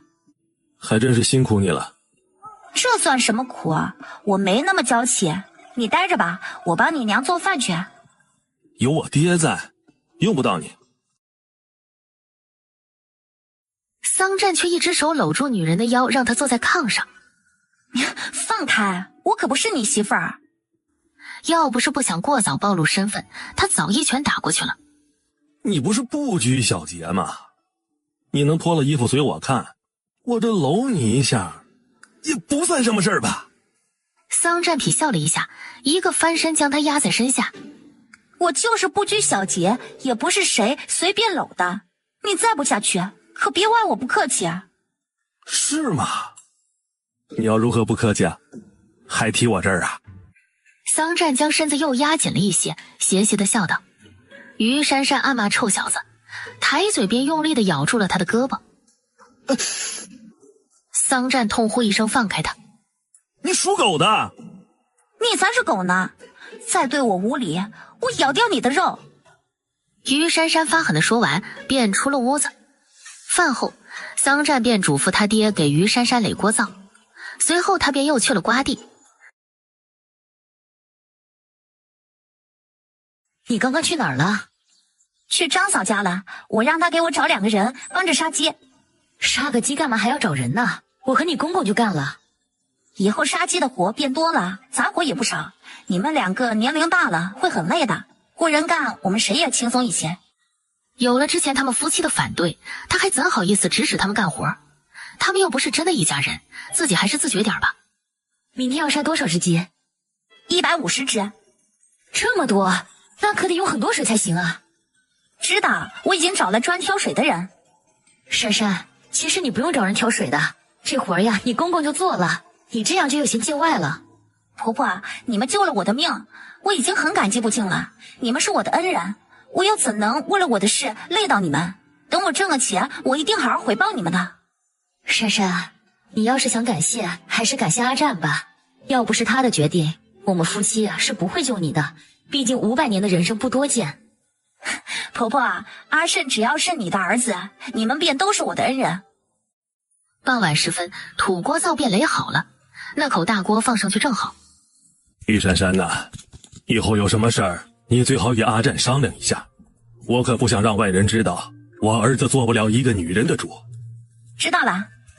明天你别让外人挑水了，要是我全家都帮不上你，你独自干活，我想不出1天，我家苛待儿媳妇的事儿便会传遍一个村子。那就辛苦公公了。看来他还是欠考虑了，若是自己跟他们分得太清楚，势必让人以为他们一家不和。你怎么回来了？地里的瓜剩的不多了，我便跟于老财辞工了。你这提前回来赢钱怎么算？我要了他1两银子。桑占说着话便进了屋，没一会儿又走了出来，看着自己这个名义上的婆娘手法利落的杀鸡，唇角不自觉地微扬了一下。你家是不是杀鸡的？也许吧。我看是。阿占，你婆娘可是杀半天鸡了，你这回来也不说换换她。张嫂，我可没杀过鸡，还是让我婆娘杀吧。阿占，你现在也是成了亲的人，你要学着疼媳妇才是。谁说我不疼他了？珊珊，我不疼你吗？疼，张嫂，阿战很疼人的。于珊珊抬头瞪了他一眼，然后看向张嫂，假笑道：珊珊，你别惯着他，他这样懒的人，你就得多管管。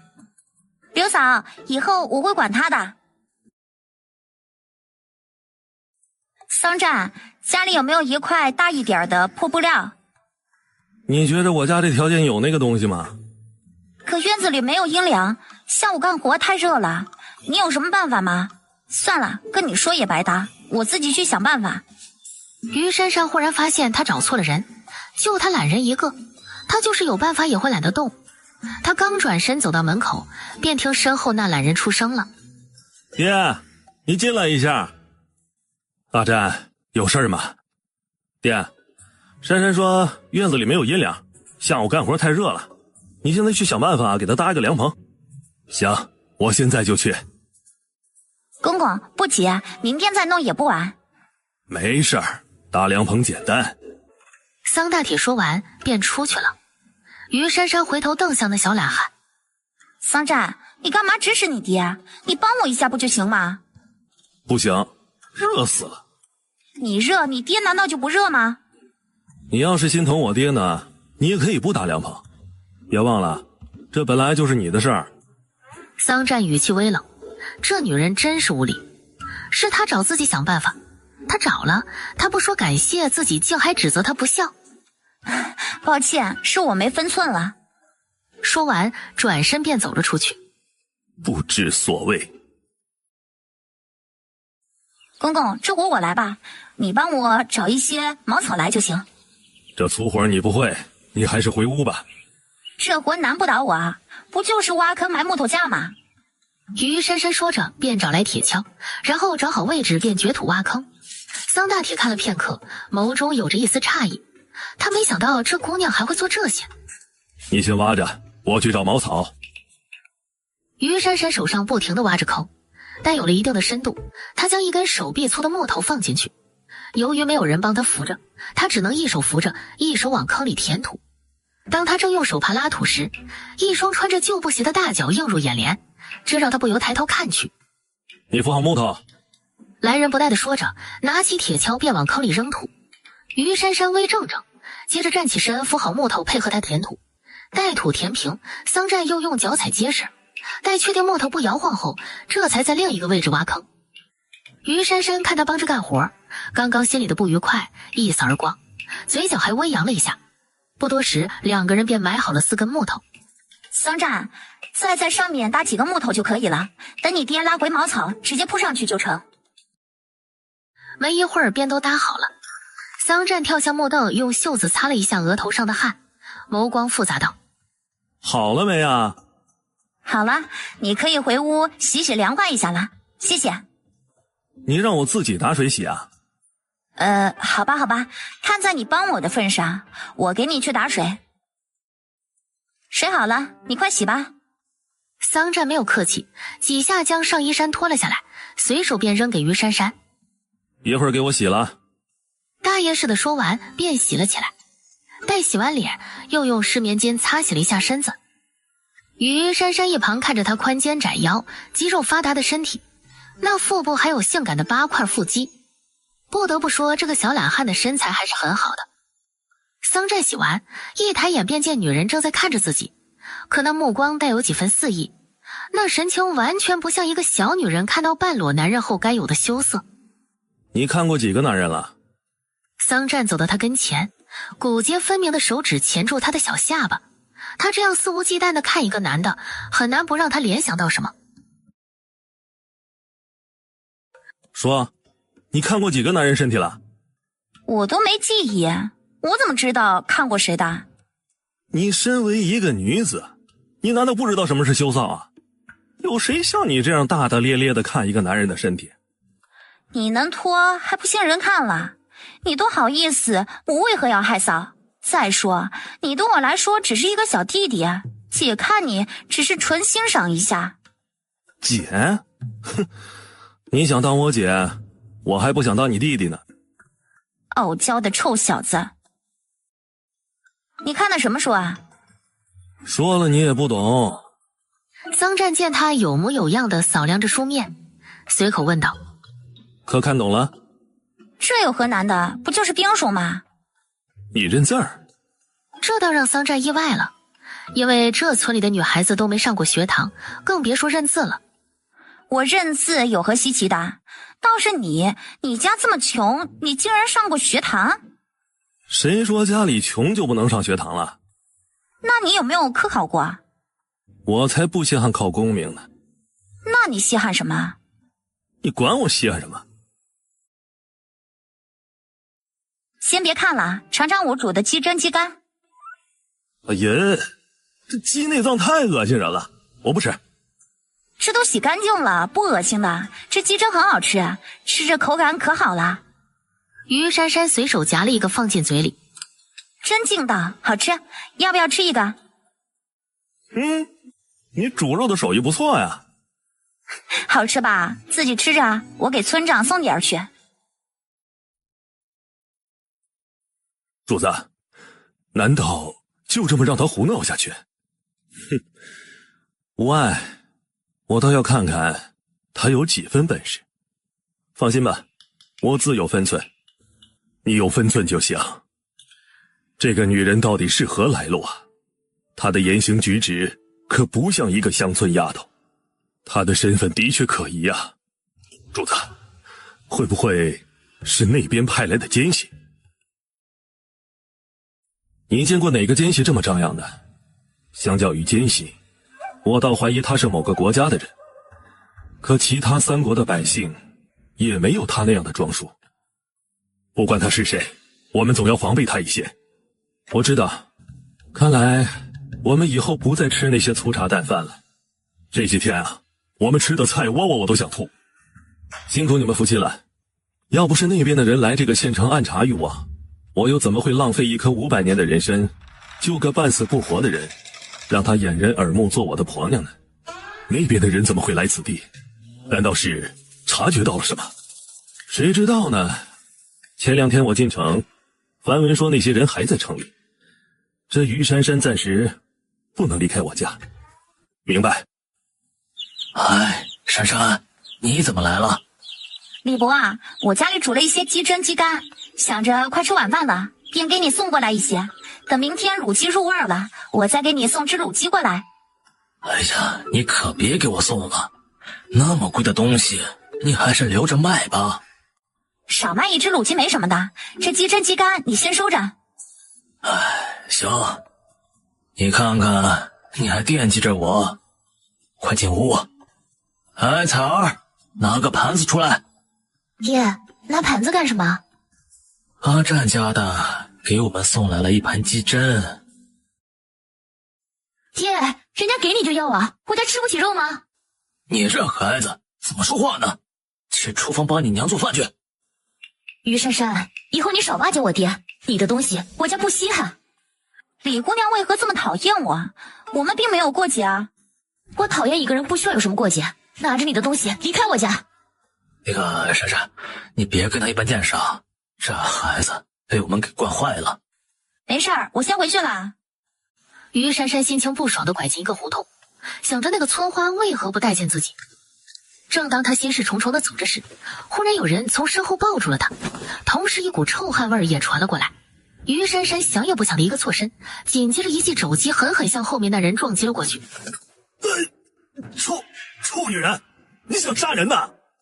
没想到你这人如此龌龊，竟敢当街耍流氓！谁耍流氓了？你本来就是我的，是那穷小子抢了你，我自是要夺回来。你说这话我都替你臊得慌。感情人快死了你不要，别人救活了你倒要了。天下哪有这么便宜事让你占？我警告你，这次我饶了你，再敢有下次，我宰了你！于珊珊冷声说完，一脚便把他又踹翻在地，然后冷笑一声便往家赶。呸！小娘们够带劲的，哼，老子就喜欢这样的，我早晚把你弄到手。珊珊，你要洗澡吗？婆婆有事儿。你一会儿再洗，先让阿占洗。婆婆，水我已经准备好了，我洗完了她再洗也一样。珊珊，我知道这样的要求让你不快，可这家里就是这个规矩，凡事都要以阿战为重，事事要紧着他。规矩？就这破房子3间还要讲规矩？我说婆婆啊，你家是穷苦人家，不是什么皇亲贵族，想过尊卑有别的生活，也要看看你家这条件啊。于珊珊进了屋，便见桑战正翻找衣服，想来是准备沐浴。刚刚的话你可听见了？我又不聋，自是听见了。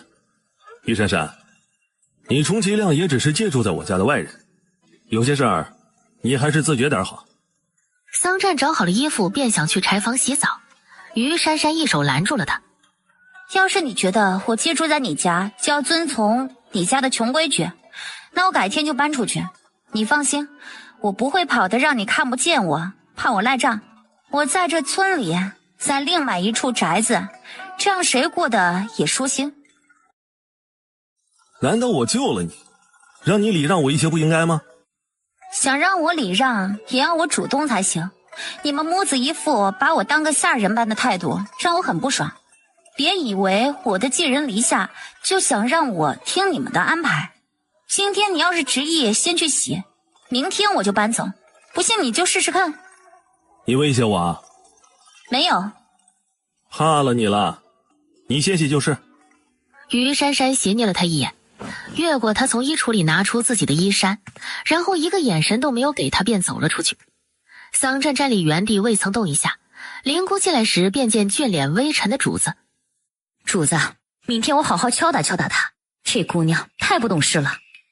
她这样好强的性格，你确定她能听你的？那也不能让她在这个家她说了算吧。暂时不跟她计较，等那边的人离开了芦野城，我会让她付出无视我的代价。主子想将她如何处置？她最好的归宿便是消失，这样我以思念爱妻为由不再另娶，也不会有人怀疑什么。灵姑微怔了一下，主子有打算便好，那这段时间便委屈主子了。你出去吧，他出来了。你在看哪本书啊？赵国民风民俗，你书架上的书多数都是有关国学的。闲来无事，看着打发时间的。从你爱好读书来看，其实你也是一个有志向的人。哼，看个书就有志向了？至少你心里是很渴望做一番成就的。就拿你看兵书来说吧，那本书都让你看秃了皮，你都还在看，说明你有所向往的某种东西，比方说想当将军。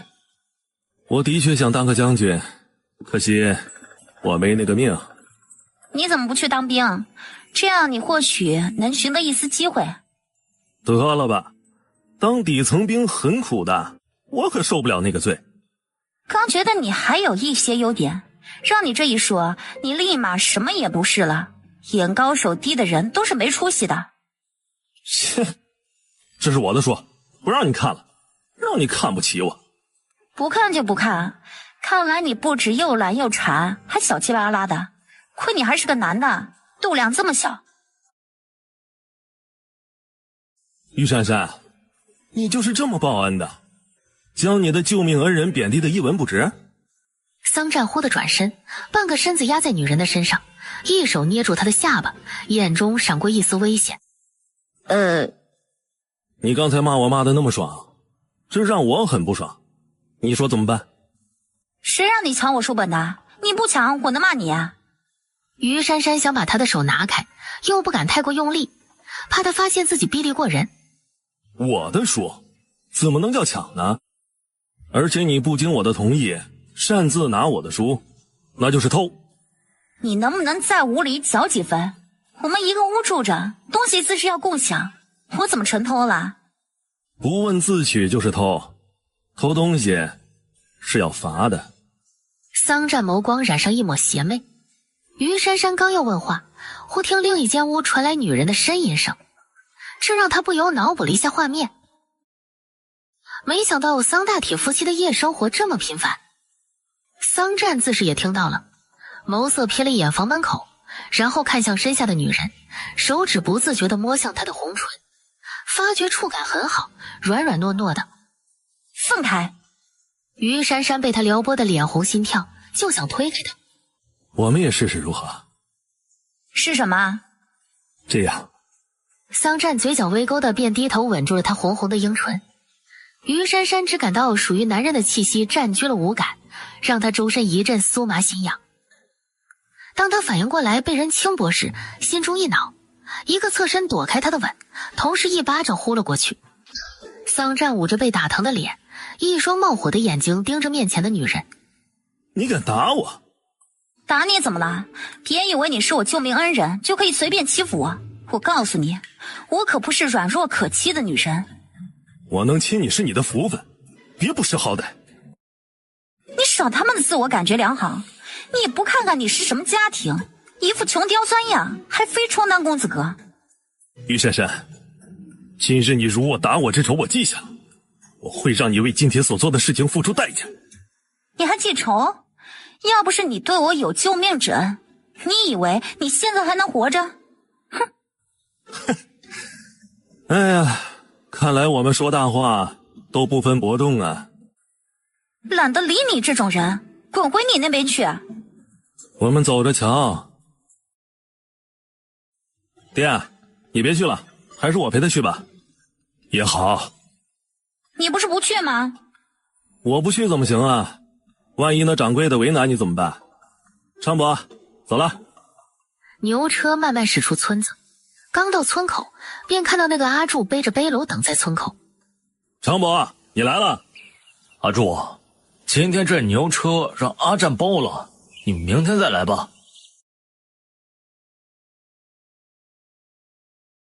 他们包了就不让人坐了，这不是还有空位吗？我就坐这儿了。我包的车凭什么让你坐？哎呀，珊珊，你别这样。我知道昨天傍晚是我不对，我们不该背着人那啥。下次话还没说完，小腿传来一阵剧疼，让他不由惨叫一声。狗杂种，我让你胡说八道！臭小子，你就算打死我，你婆娘我也睡过了。你哎呀！污蔑的话还没说完，脸上便被桑占重重的打了一拳。清者自清，他这样下三滥的货色也就过过嘴瘾，我们犯不上跟他计较，不然他又要讹钱了。他这么败坏你清白，你难道不生气？生气能解决问题吗？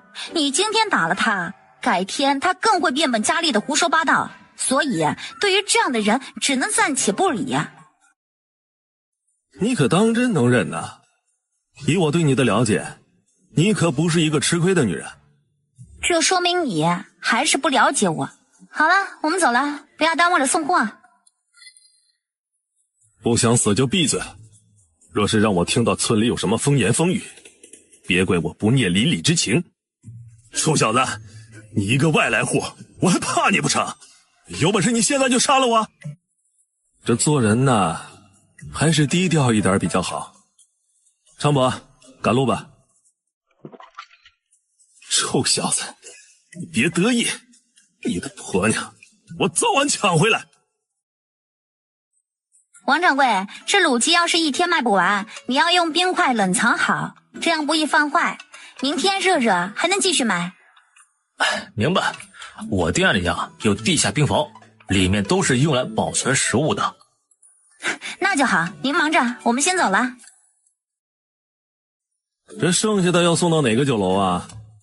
去南城，我要在整个县城打开卤鸡的销路。你这野心真不小啊！那我预祝你生意成功。桑占，这块布料怎么样？给我的。你这么帮我，我也要尽份心意才行。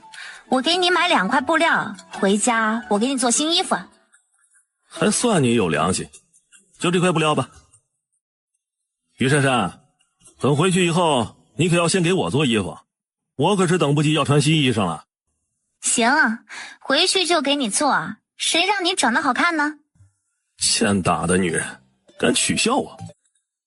谁取笑你了？你本来长得就好看啊！不然你问问昌伯。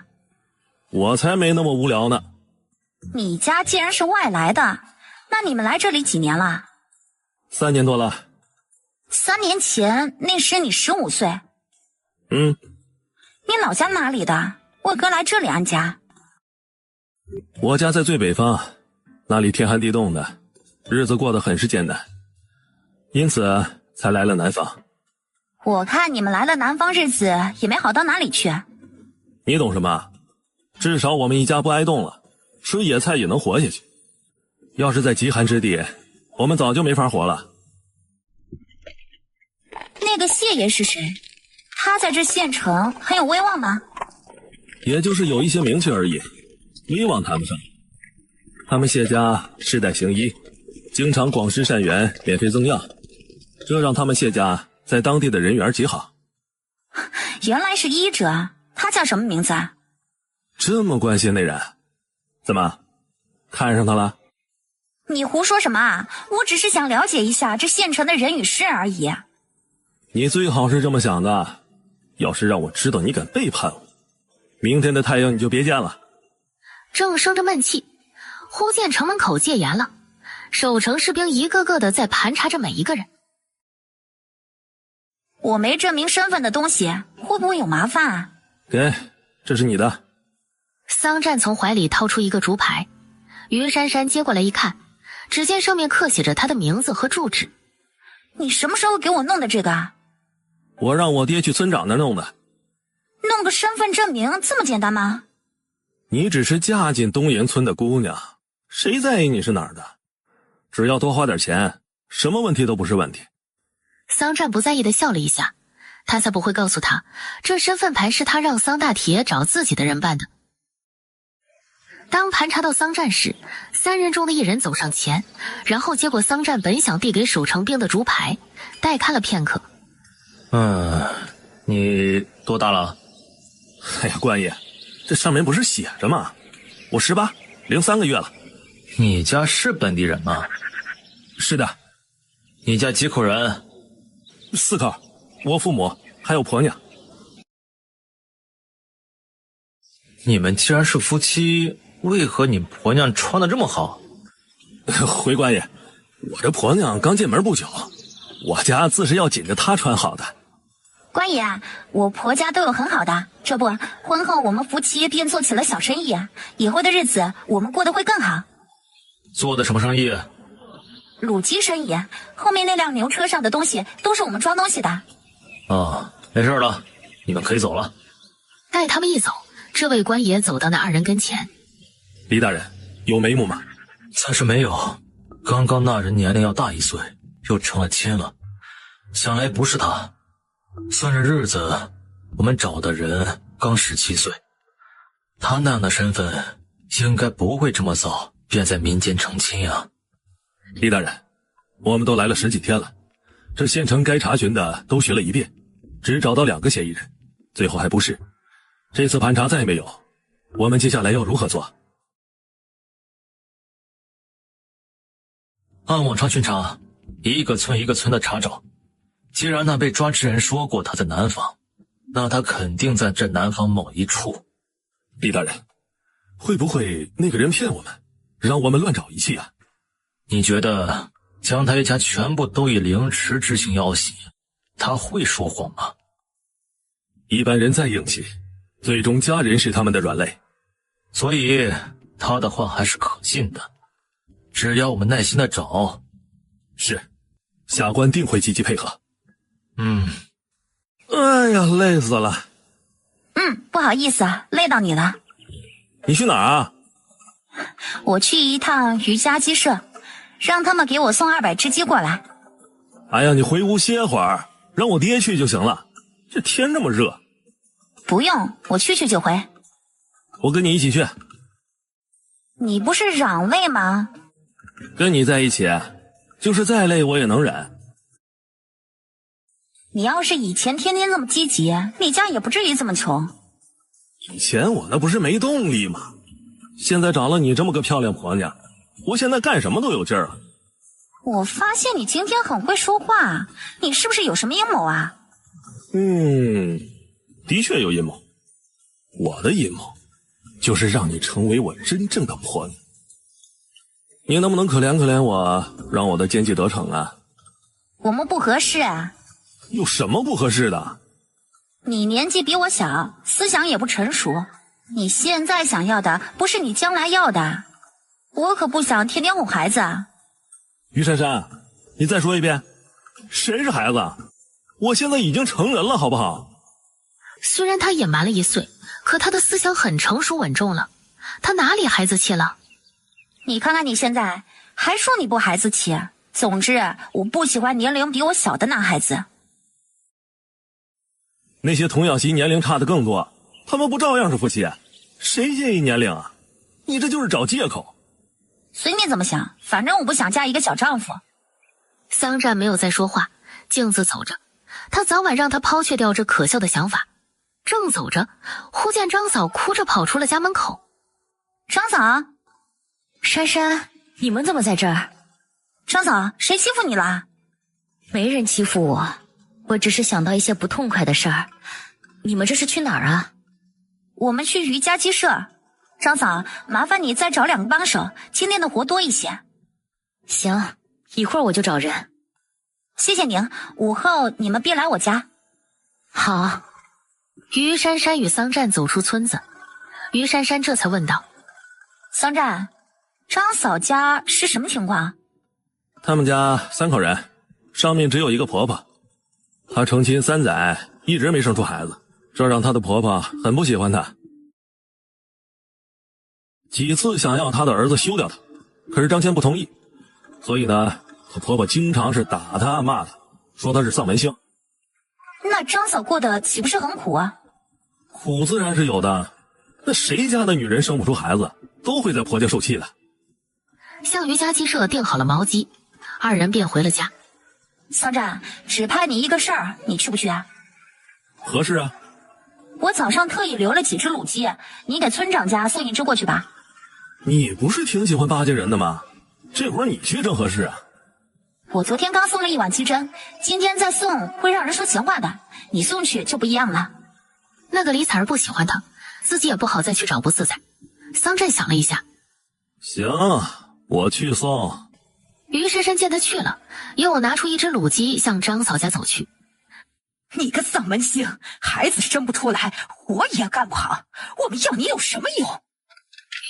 珊珊，你怎么来了？张嫂，今天我特意留了几只卤鸡，让你与刘嫂也尝尝鲜。珊珊，这么贵的东西，你还是拿回去卖吧。不差这几只，你拿着。刘嫂家在哪里啊？我给她也送去啊。就在前面胡同的第2家。好，我知道了。张嫂，午后见。阿占哥。李波在家吗？在家呢。爹，阿占哥来了。阿占，你来有什么事儿啊？李波，这是我婆娘煮的卤鸡，她让我给你送来1只，尝尝鲜。哎呀，瞧你们2口子，事事都想着我。阿占哥，快坐下喝杯水。哎，李姑娘，你别忙了，我回去了。李波，你忙着啊。阿占哥，你等等。李姑娘，有事儿？阿占哥，你和嫂子还好吧？好着呢，你为何要这样问？阿占哥，其实我本不想说的，可我看你人善又老实，我不想看到你让人欺负了。到底什么事儿啊？我说了，你可别生嫂子的气，也许她是被迫的。哎呀，你说就是了。桑占嘴上问着，心里却有了某种猜测。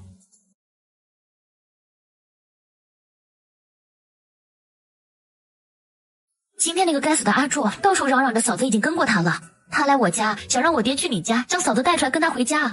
我爹一听他这无理的要求，就把他给赶了出去。不想他出了门，更是嚷着你这外来户欺负他，说是你霸占着他婆娘不给他。桑占闻言脸色阴沉，怪不得来的路上别人看他的目光有着异样，原来是那个阿柱在背后搞鬼。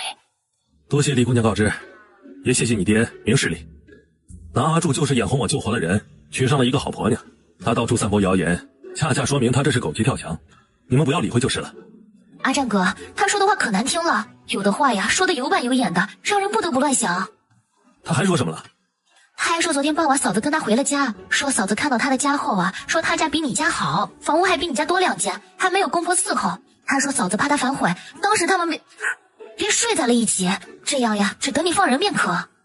桑占听完，太阳穴的筋脉蠕动了几下，说明此时他在生气，可就是再气，他还是压制住了。这么多年，他已学会将任何情绪都掩饰在内心，他的身份最忌让人看出他在想什么。李姑娘，那个阿柱啊，她就是个泼皮无赖。我婆娘那么挑的女人，才不会正眼看她呢。我们夫妻过的那可是恩爱的很。李姑娘，告辞了啊。回来了。桑占一回里屋，桑大铁便跟了进去。他刚要说今天发生的事，桑占一个抬手没有让他说。我都知道了，那个阿柱简直是活得不耐烦了。主子要怎么处理这件事？眼下还不能杀了他，否则就会引火烧身。那难道就让他胡说八道？山野乡村嘛，哪个还没有几个谣言？我们顺其应变便可。是，他知道以后什么反应？他回来只是嘟囔着骂了几句。也是，他一个女人碰上这事儿，能有什么办法？他都骂什么了？比起阿柱的无耻，桑占倒有几分兴趣，那女人是怎么骂人的？他骂了一圈流氓、王八蛋、无耻之徒，最后说姑奶奶可不是好惹的，等会儿就去找他算账。哼，光骂吓唬人有什么用啊？这女人呢，就剩张嘴硬。桑占轻蔑地笑了一下，正说着，突听灵姑急声的喊人：“珊珊，你去哪儿啊？”桑占与桑大铁互相看了一眼，同时走出房门，却见那刚刚烧火的女人拿着一根3尺长的粗木头棍子，急急火火地走出了家门。阿占，你快去追他，他好像去找那个阿柱了。桑占略微想了一下，几步便追了出去。桑大铁与灵姑紧跟在后面，于珊珊一手握紧了木棍，脚下小跑地向前行去。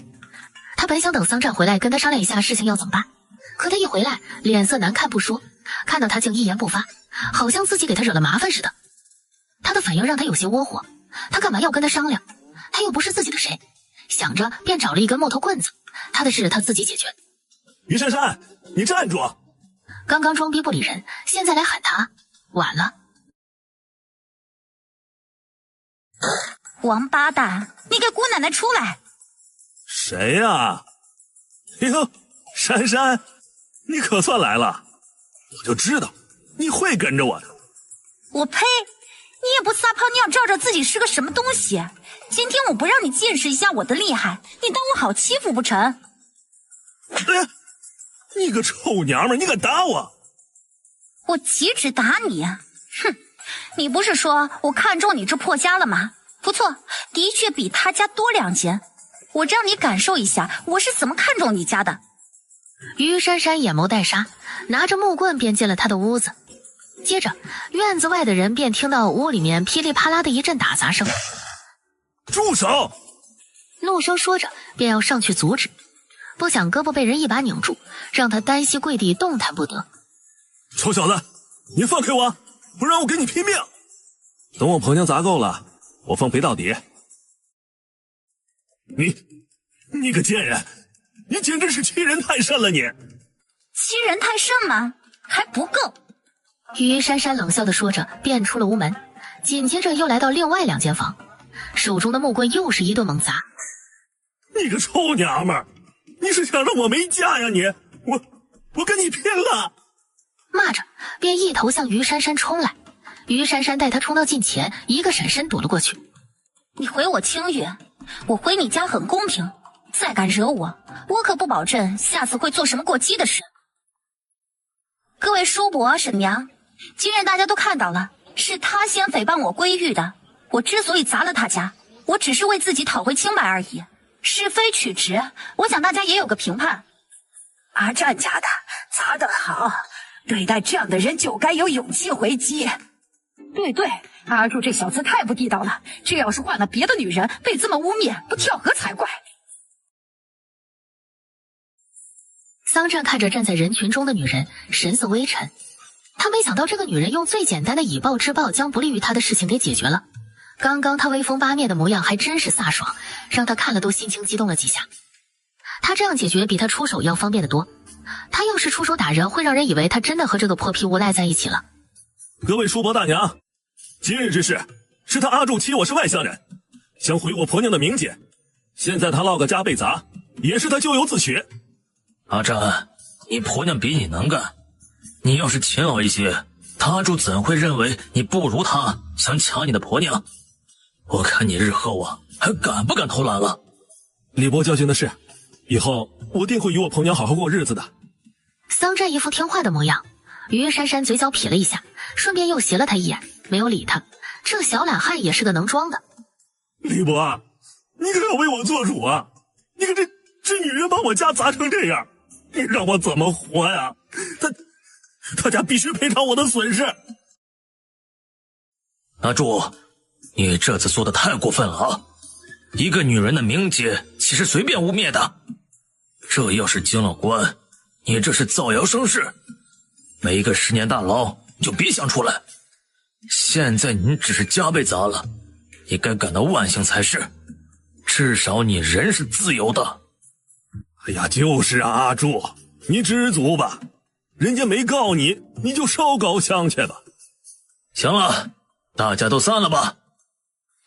谢谢李伯主持公道。好了，你们小两口啊也回去吧。李伯温和地说完，便也走了。于珊珊狠狠地瞪了一眼那个怒气满面的阿柱，然后高傲地挺直身形走了出去。阿柱啊，我劝你经此一事，夹起尾巴做人。倘若再找我麻烦，你的死期便到了。臭小子，你威胁我，有本事你现在就杀了我！你以为我怕你啊？今日之仇，我必定加倍。阿柱，我的话向来不是说说的，你可别逼我。桑占眸光杀气凛然，让阿柱看了心里直发毛。在他以为就要被掐死时，穷小子松开了他，这让他一连吸了几口气。我说的话可记下了？记下了，记下了最好。桑占邪肆地笑了一下，转身便离开了他家。阿柱看着得意的离去，眼眸有着阴毒之色。我会记下来。干嘛？生我的气了？你又没得罪我，我干嘛生你的气？还说没有？你这样跟我说话也叫没生气？我只是被人无端造谣生气而已，不是对你。你是不是觉得我没替你出头就生气了？不是，我的事我能解决，我找你干什么？他的确不是在气他没有替他出手，他只是气他回来沉着脸便回了屋。明明已经知道了发生了什么，他那是什么表情？好像是嫌自己给他惹了麻烦似的。他又没想让他管自己的事，他凭什么黑着脸待他？有些事啊，的确是由你出面，比我出头有用的多。若是我出面呢，只会让事情适得其反。我当然知道这点，对待他那样的小人，便是当事人直接打上门，让周围的人都知道事情真相。我只要将他的谎话拆穿，谣言便会不攻自破。那既然你都知道，你干嘛还不理我？我怎么没理你了？我这不是跟你说这话吗？他才不会实说，那样倒显得自己小心眼。还说我比你小孩子气，我看你啊，年长我一点也没成熟多少。你这人自尊心太强了，肯定是看我回来没有第一时间跟你商量这件事儿，你便以为我们的关系我不会管你的事儿，这才让你决定自己的事儿自己解决吧。我猜的可对啊？于珊珊心里嘀咕了一句，猜对了一半，最重要你黑脸了。我自尊心的确很强，能不求人的事我尽量不去求人。谁都这样，我之所以当时没有表态呢，我只是暂时的还没想到其他的办法平息此事。我若是不管不顾的找到他家打人，人们只会认为你是真的被欺负了，那样便会坐实了他散布的那些谣言。阿战，珊珊，出来吃饭。好了，事情都解决了，我们就放宽心去吃饭吧。待吃完饭，于珊珊回屋便看到他躺在炕上侧身躺着，好像是睡着了。于珊珊慢慢的打开衣橱，从里面拿出林姑给自己的旧衣裳。一会儿要杀鸡干活，她先将旧衣服换上，侧头看了一眼炕上的小懒汉，见他一动不动，便轻步走到自己睡觉的炕沿边上，然后脱了自己的新衣裙。当他脱得只剩胸衣与内裤想穿旧衣时，后背忽地有人贴了上来，一双手同时也搂住了他赤裸的腰身。于珊珊想挣脱开，无奈男人搂得太紧，让他一时无法挣开，他又不想用武力，不到万不得已，他不想暴露自己的实力，那样更会让这个懒汉怀疑他是否失忆。经过几天的相处，他发现这个小懒汉心思缜密，很善于猜测人心。也许他念过书的原因，这让他言谈举止完全不像是一个无知的穷小子。若是让他察觉到他没有失忆，势必又会问起他的身份，他又不是这里的人，让他如何说出自己的来处？放手！于珊珊，你是不是真不把我当个男人？桑占掌下感受着女人细腻光滑的皮肤，眷脸贴在她的耳后，薄唇轻咬了一下她的耳垂。你是男人行了吧？先放开我，一会儿张嫂、刘嫂他们便来了。于珊珊可不想惹怒他，只能暂时顺着他。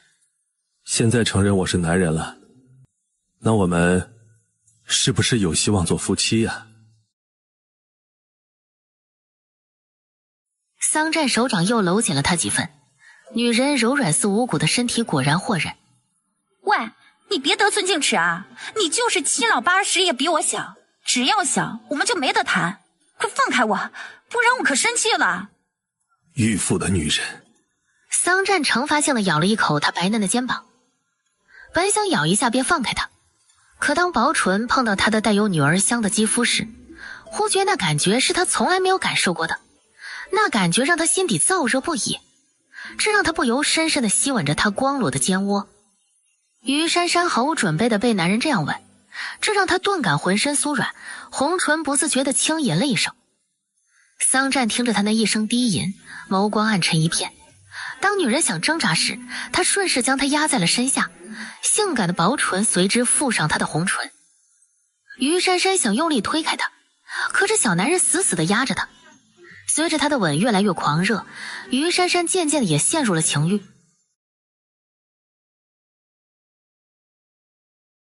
正当他快迷失自我时，忽觉男人的手正往下游走，这让他一下清醒了过来。趁身上的小男人放松，一把将他推开，同时想也不想的一巴掌呼了过去。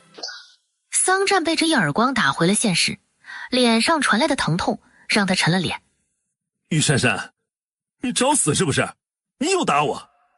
于珊珊手上穿着衣服，侧头气恼地瞪向他。打你都便宜你了，要不是你对我有救命之恩，我早将你杀了，岂还会让你屡次冒犯？这么说，我还要感谢你的不杀之恩了。你再敢对我无礼，别怪我赖账走人。桑占闻言，眸色闪了一下，接着嗤笑了声：“哎，别，我们一家可还都指着你过好日子呢。只要你不勾引我，鬼才稀罕动你。”谁勾引你了？我见你睡着了才换衣服的。说到底，你还是拿我不当回事儿。下次再无视我的存在，我让你好看。不过话说回来，你的身材的确很美，皮肤白皙似雪，跟书上描写的一样美。你也别怪我把持不住啊。桑占痞痞的目光扫亮着他，好像能看穿他一般。流氓，真不知道你都看了一些什么下作的书啊！于珊珊鄙夷地瞪了他一眼，便出了屋门。桑占却笑了笑：“下作吗？我怎么不觉得？”说完，从被子下面拿出一本书，随手翻了一页，里面出现了一对男女痴缠的画面。桑占看了2页，眸底有着火焰，语气却嫌弃：“好你一个梵文呢，竟然给我送这种书！”这是前2天桑大铁进城回来后交给他的，说是梵文特意给自己找的。他正是血气方刚的时候，怎抵得住这等诱惑？尤其还守着这么个漂亮女人，他不动凡心，岂不是成了和尚？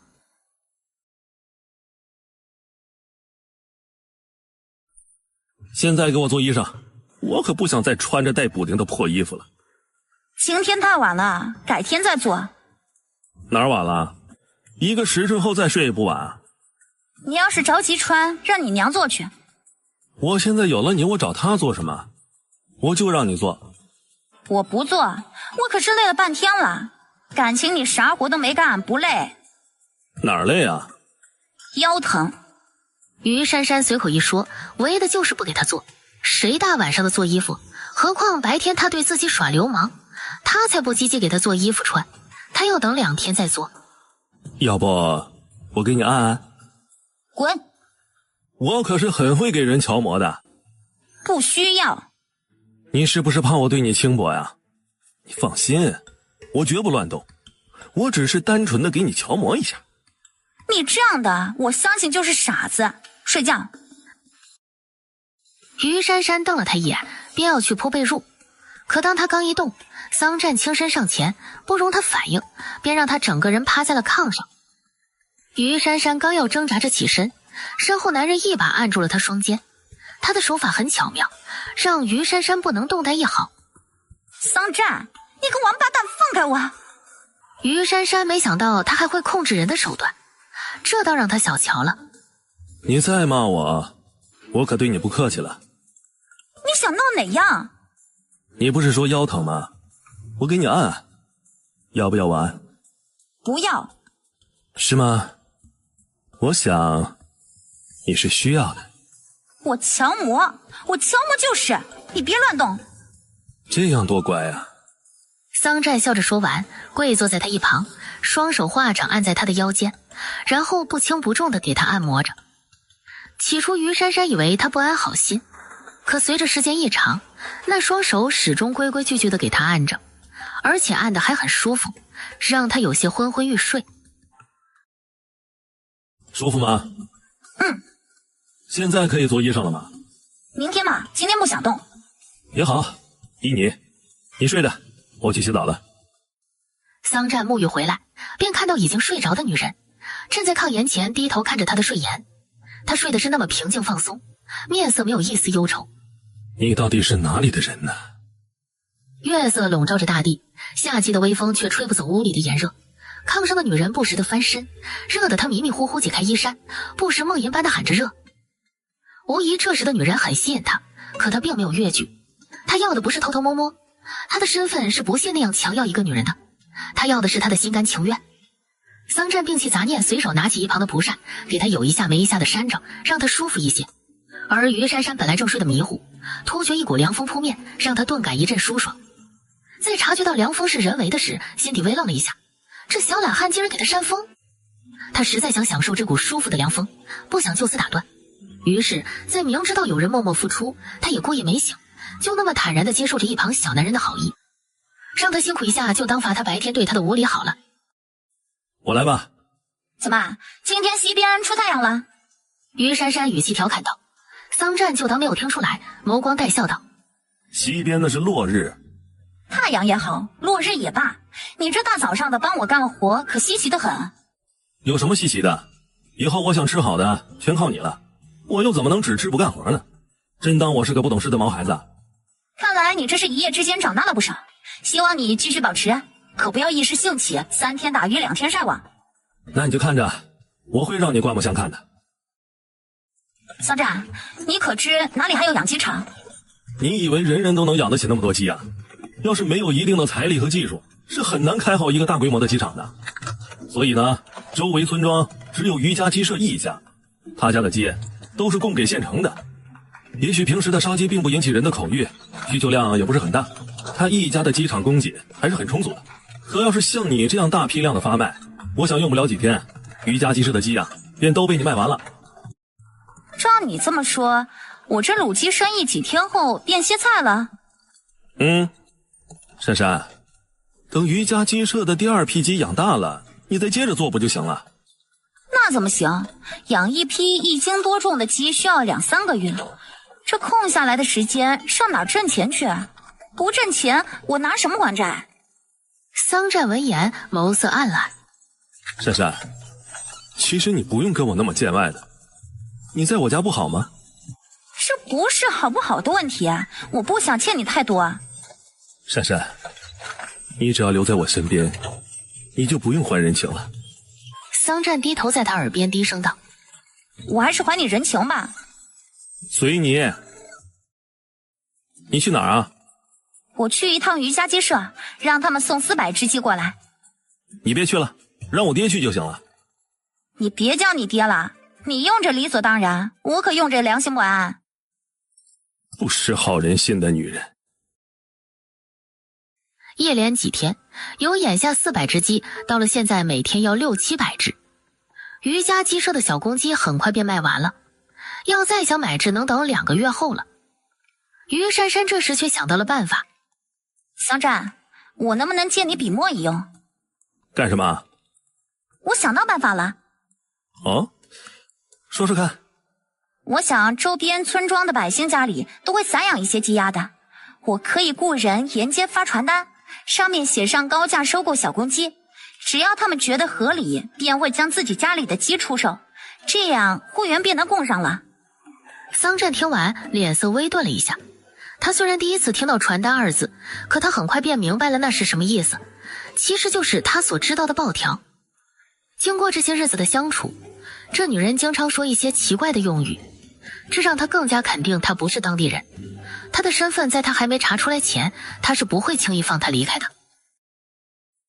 这百姓家能有几只鸡啊？我看呢，你还是歇歇吧，我不催你还钱就是了。你不催也不行，我最不喜欢欠别人的，尤其是银钱方面，这让我睡觉都不踏实。你怎么就不踏实了？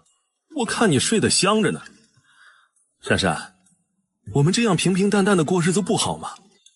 桑战伸手握住了他的小手，于珊珊从他掌心中抽出自己的手，委婉地拒绝道：我想出去看看。你想怎么写传单？我给你写。你就写高价收购1斤左右的小公鸡，每只10文钱，有意者请每天辰时到南城门联系，最后写上你的名字便可。收购这活儿还是由男的出面方便一些，毕竟这是在古代，他还是低调行事才是。桑战照着他说的写了几张。你要写多少份？先写200-300张吧，这样连张贴和派发也能让各类人群都知道，这样也会消息迅速扩散。你想得很周到。你上哪儿去啊？200-300张传单，你想让我这么懒的一个人都写完啊？阿占，什么事儿啊？爹，你照着这上面写300份报条。好。屋里的于珊珊听着父子的对话，不由感到一阵好笑。你笑什么？没笑什么。说，在笑什么？你不想挨打就放开我。你这个女人呐，好无趣，就不能像别的女人那样柔弱一些？既然你喜欢柔弱型的，那你还缠着我干什么？我可是一辈子都不会是那种女人的。我劝你别在我身上浪费时间。我哪儿说喜欢柔弱型的女人了？我只是让你别动不动的便打人，你这手劲也太大，打起人来是真疼。知道疼还不放手？哎，今天你闲了，该给我做衣服了吧？我可是等了好几天了。他见这几日他忙得脚不沾地，也没催他。于珊珊经他一提醒，这才想起他答应过的事。抱歉，这一忙忘了你的事，我现在便给你做。桑战，过来试试，哪里不合适我再改。你做的还真快。脱了你的破衣服啊！哎呀，有个女人就是好啊，几天的光景，我也能穿新衣服。哎，裤子是不是也要脱啊？不脱怎么是啊？又不是让你全脱啊！我真怀疑你到底是不是女人。桑战无奈地笑了笑，便将旧裤子也脱了，里面只穿着亵裤。待桑战将衣服穿好，于珊珊抱着胳膊上下扫量着他。怎么样？好极了，我的衣服做得不错。人呢？人没衣服好看。口是心非的女人。他眼中的赞赏，他岂会看不见？让你娘看看去。等吃饭的时候，她自会看见。真当他是小孩子，要等大人夸不成？你等一下。于珊珊转身又将缝制好的蓝色布条拿在手上。我给你又做了个发带，我给你扎上，绝对好看。好。不错不错，这一下气质就上去了。还是你会打败人呐，这一下我不再是那个穷小子了。微笑的说着，一手搂过他。你又不老实了，你再多动我一下，那件衣裳让你娘去做。于珊珊推拒着他靠过来的身子。不动就不动。桑占悻悻地放开他。于珊珊趁现在有时间，接着又裁剪另一块布料。正做着时，灵姑在外面喊着他们吃饭。先吃饭吧。桑占自然地牵过她的手走出屋子。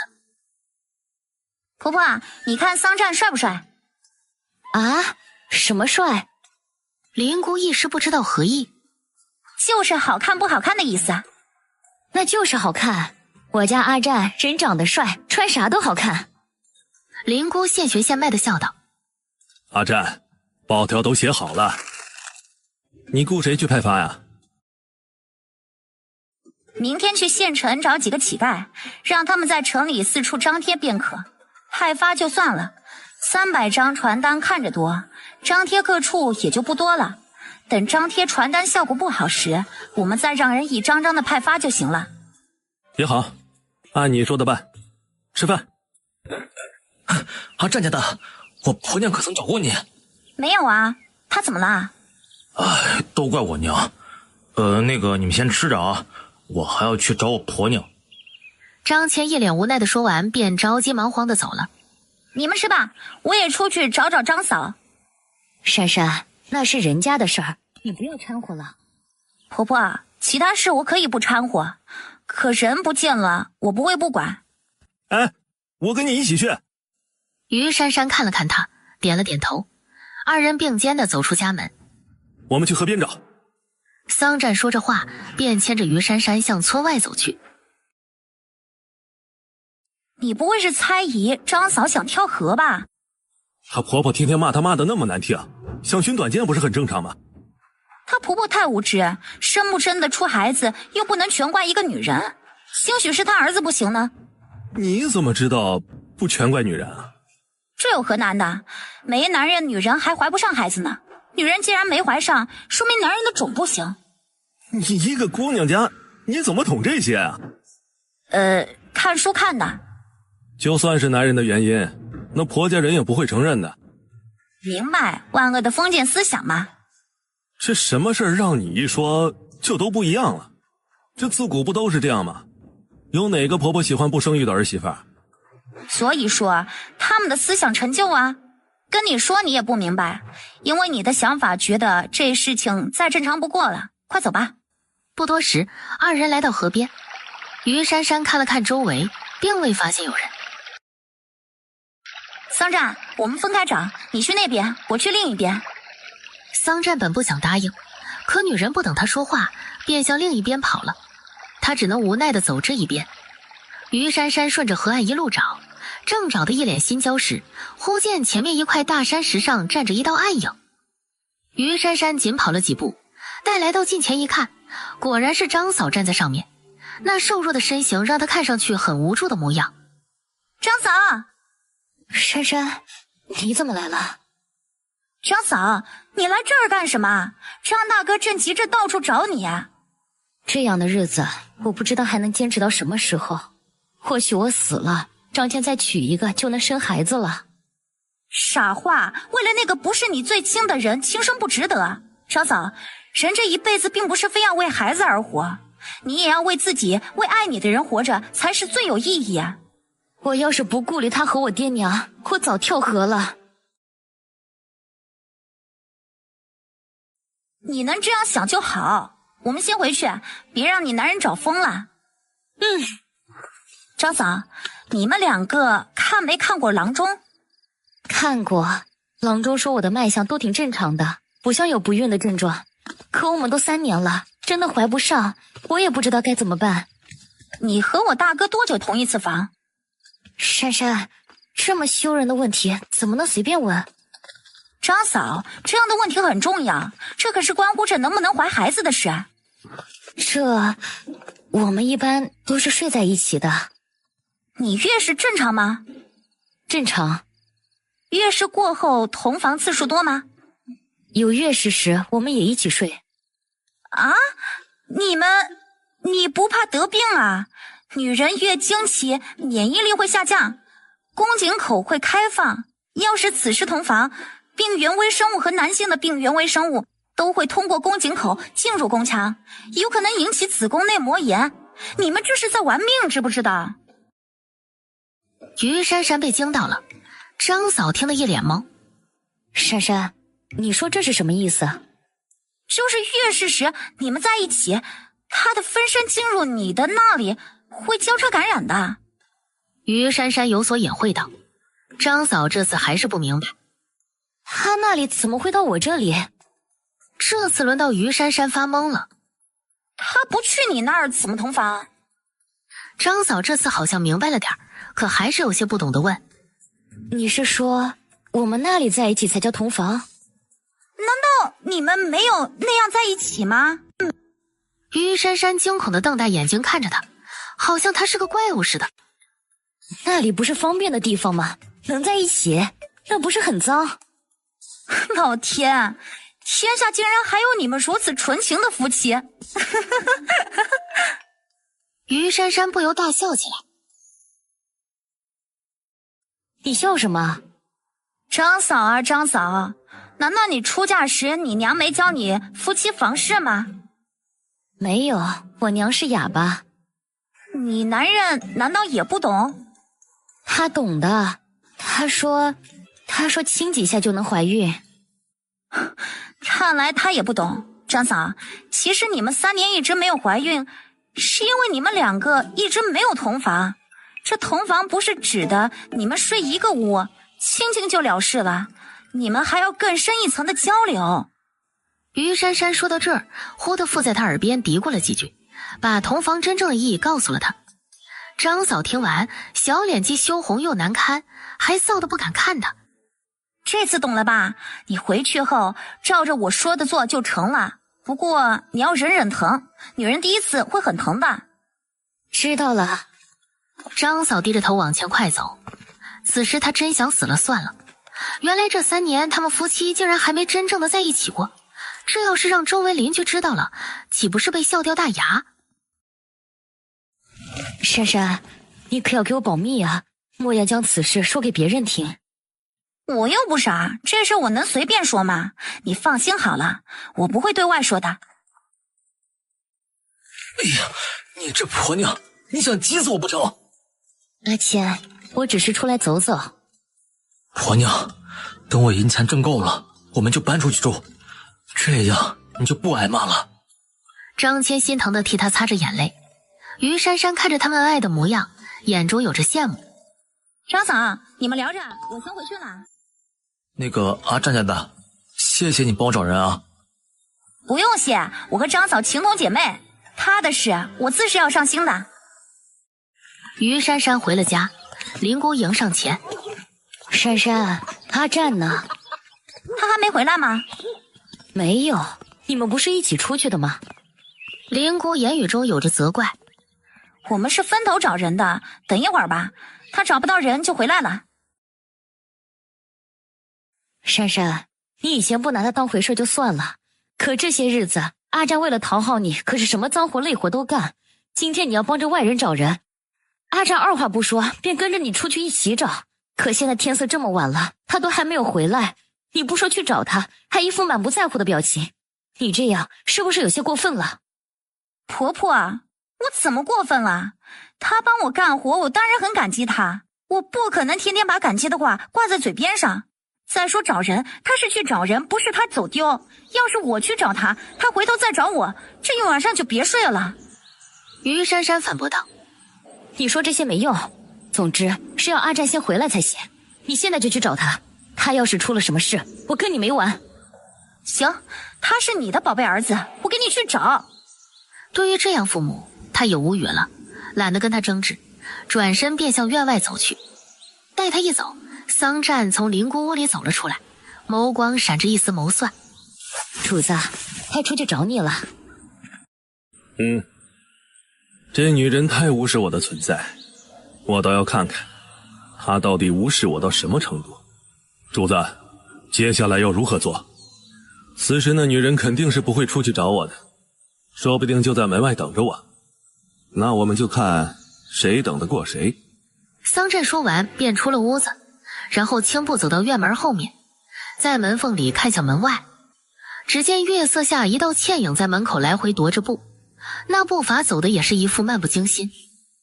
于珊珊果然没有出村找，只是在门外等着，可左等不来右等不来。于珊珊眼中有了急色，想了片刻，最终还是往村外跑去。桑战见他走了，唇角不自觉地扬起一抹弧度。哼，女人，还算你有良心。低语了一句，人也走出门外，接着便向于珊珊的方向奔去。桑战，于珊珊，我在这儿。你怎么了？我脚扭了，不好意思，没帮你找到人。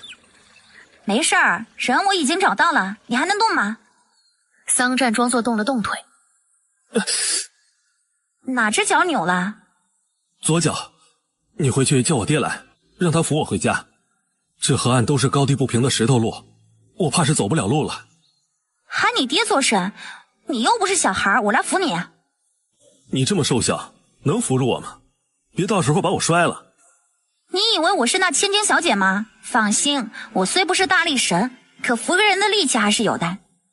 平时看你干活倒是有几分力气，你确定能行吗？行不行的试试不就行了？别磨叽了，快起来吧，你配合着点儿就行。好吧，那就辛苦你了。桑战忍着笑意，配合着他站起身，然后一手搂住了他的肩膀，二人脚步有些踉跄的往家赶。张嫂可找到了？找到了。找到就好，希望她婆婆有所收敛。如果张嫂这次能成功怀孕，她婆婆肯定就闭嘴了。你这话什么意思啊？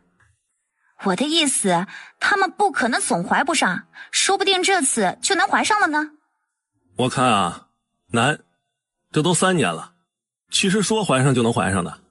人家怎样我们就别管了。我懒得管。你这脚伤的真不是个时候，明天我还打算让你跟着去县城找人派发传单呢。其实啊，你在民间收购也不是长久之计，等收购的差不多了，还是会断货的。民间收购的鸡只要能坚持2个月就没有问题，倒是余家鸡舍的鸡也出栏了。那余家长工说了，这次他们分不同批次多养一些小公鸡，争取这样随时卖给我，这样周期就长了，就算到时断货了也是几天的事，到时我再向民间收购，这样交替着，不怕没货卖。看来你已经打算好了。到时候其他城镇也要拓宽销路，只有卖多了，我才能多赚钱。很好，希望你生意成功。桑战言不由衷道。阿战呐，你这是怎么了？出去的时候不还好好的吗？哎呀，没多大事儿，就是不小心扭了脚了。快进屋歇着，我给你看看。哎，爹你慢点，好疼。不会是错了骨头了吧？你忍忍啊，我看一下。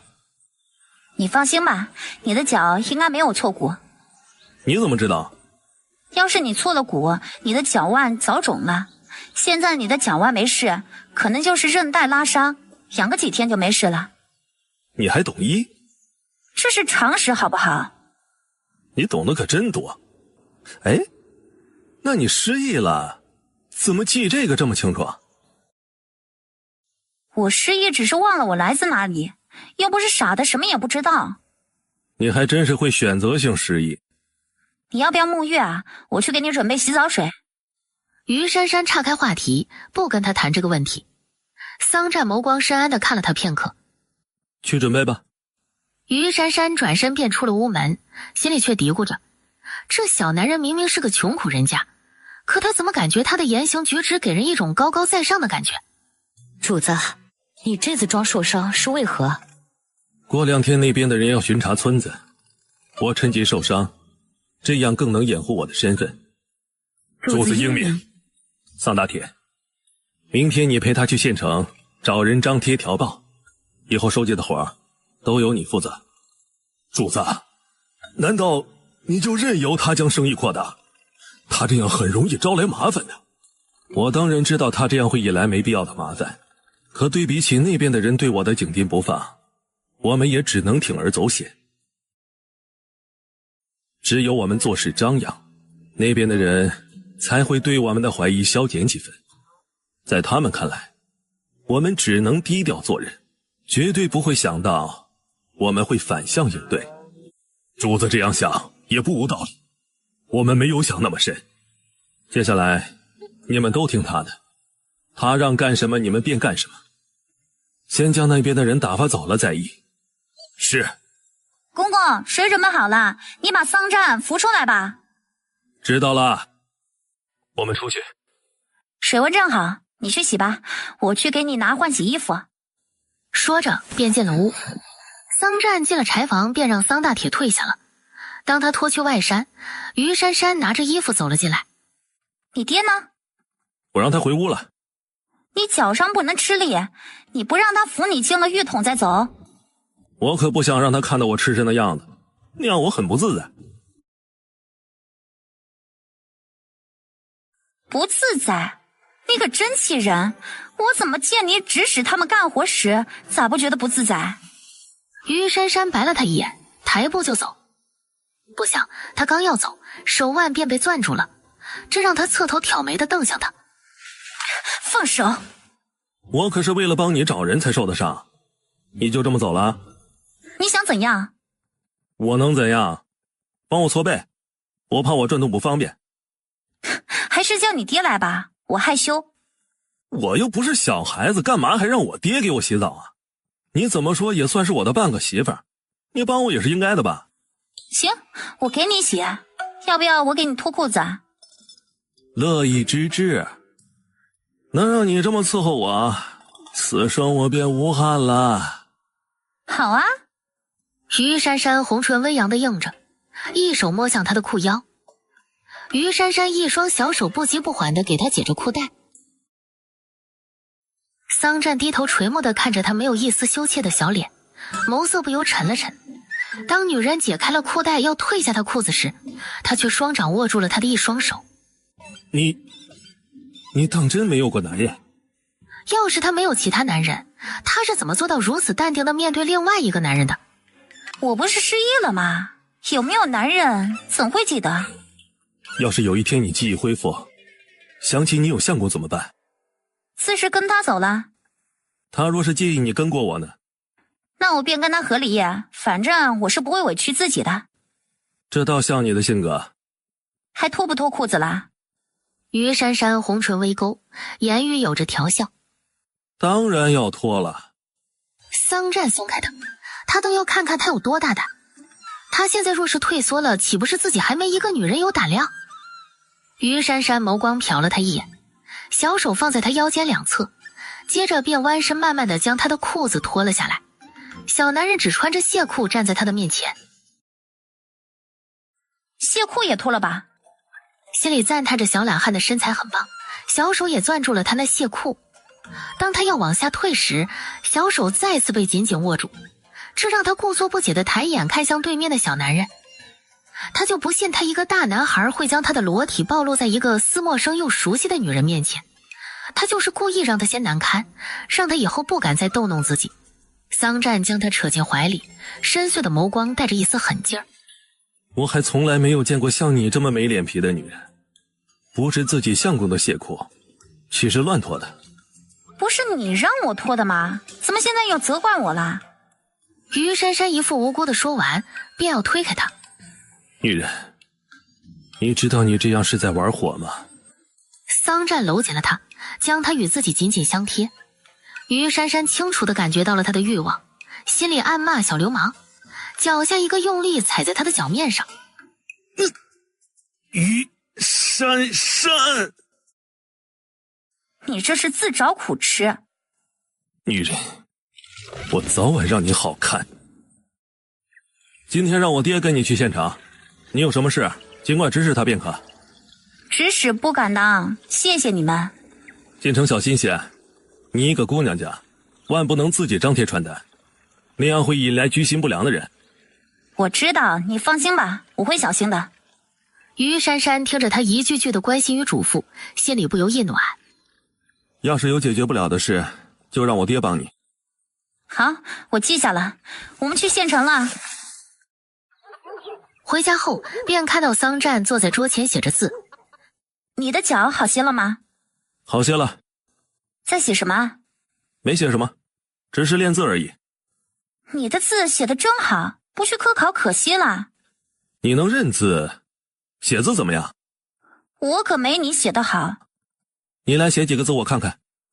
桑占起身让出位子，于珊珊也不扭捏，大方地坐了下来。写什么呢？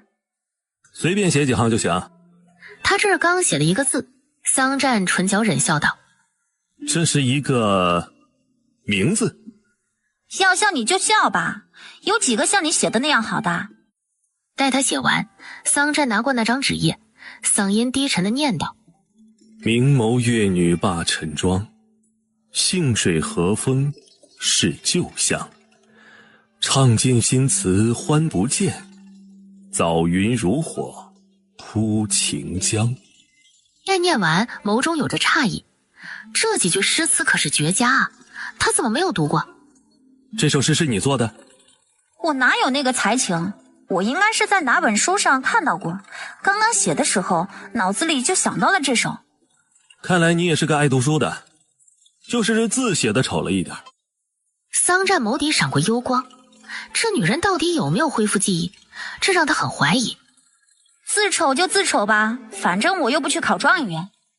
你继续，我去做衣服了。你去忙吧。晚饭后，于珊珊洗了澡，便在灯光下缝制着自己的胸衣，嘴上还哼着小曲儿。他会魔法吧，让我无法自拔，不懂得悬崖勒马。唱的什么小曲啊？桑占一手轻捏住他的小下巴，嘴角微扬地看着他。随口唱的，我也不记得是什么曲了。你这总是不经意的做出来的事儿，是不是你的记忆快恢复了？这和有没有记忆无关，人就是失去一些记忆，他的大脑还会有独立记忆思想的，就好比我即使失去记忆也会说话一样，失去的那只是一部分，剩下的还在大脑里运转。你怎么好像什么都懂一样？我以前觉得我自己的博学很过人啊，怎么跟你一比，我好像学的还不够啊。要不怎么说你年纪小呢？你一直生活在山村，对外交往的朋友也有局限，这让你想要知道的事也受到了限制。所以我建议你没事出去走走，长长见识，而不是天天看书里的内容。有句话不是说了吗？读万卷书不如行万里路。到时你会发现，你所看到的要比书里学到的要多得多。你一个女人怎么会有这么多的见解？你不会是哪个江湖人物吧？我倒想呢，要是我是个什么侠女就太好了，那样我就可以行侠仗义，闯江湖了。我看你啊，不像什么侠女，倒像个走南闯北的生意人。你看着像什么就像什么吧。你这缝的什么呀？内衣。你们女人都穿这个吗？他怎么看春宫图时那些画中女子都是穿肚兜的，还有他之前穿灵姑的也是肚兜，可他随身带来的那内衣显然和肚兜不同，这让他便想着打听一下，然后再让属下去查一下，看看哪里人穿这样的内衣。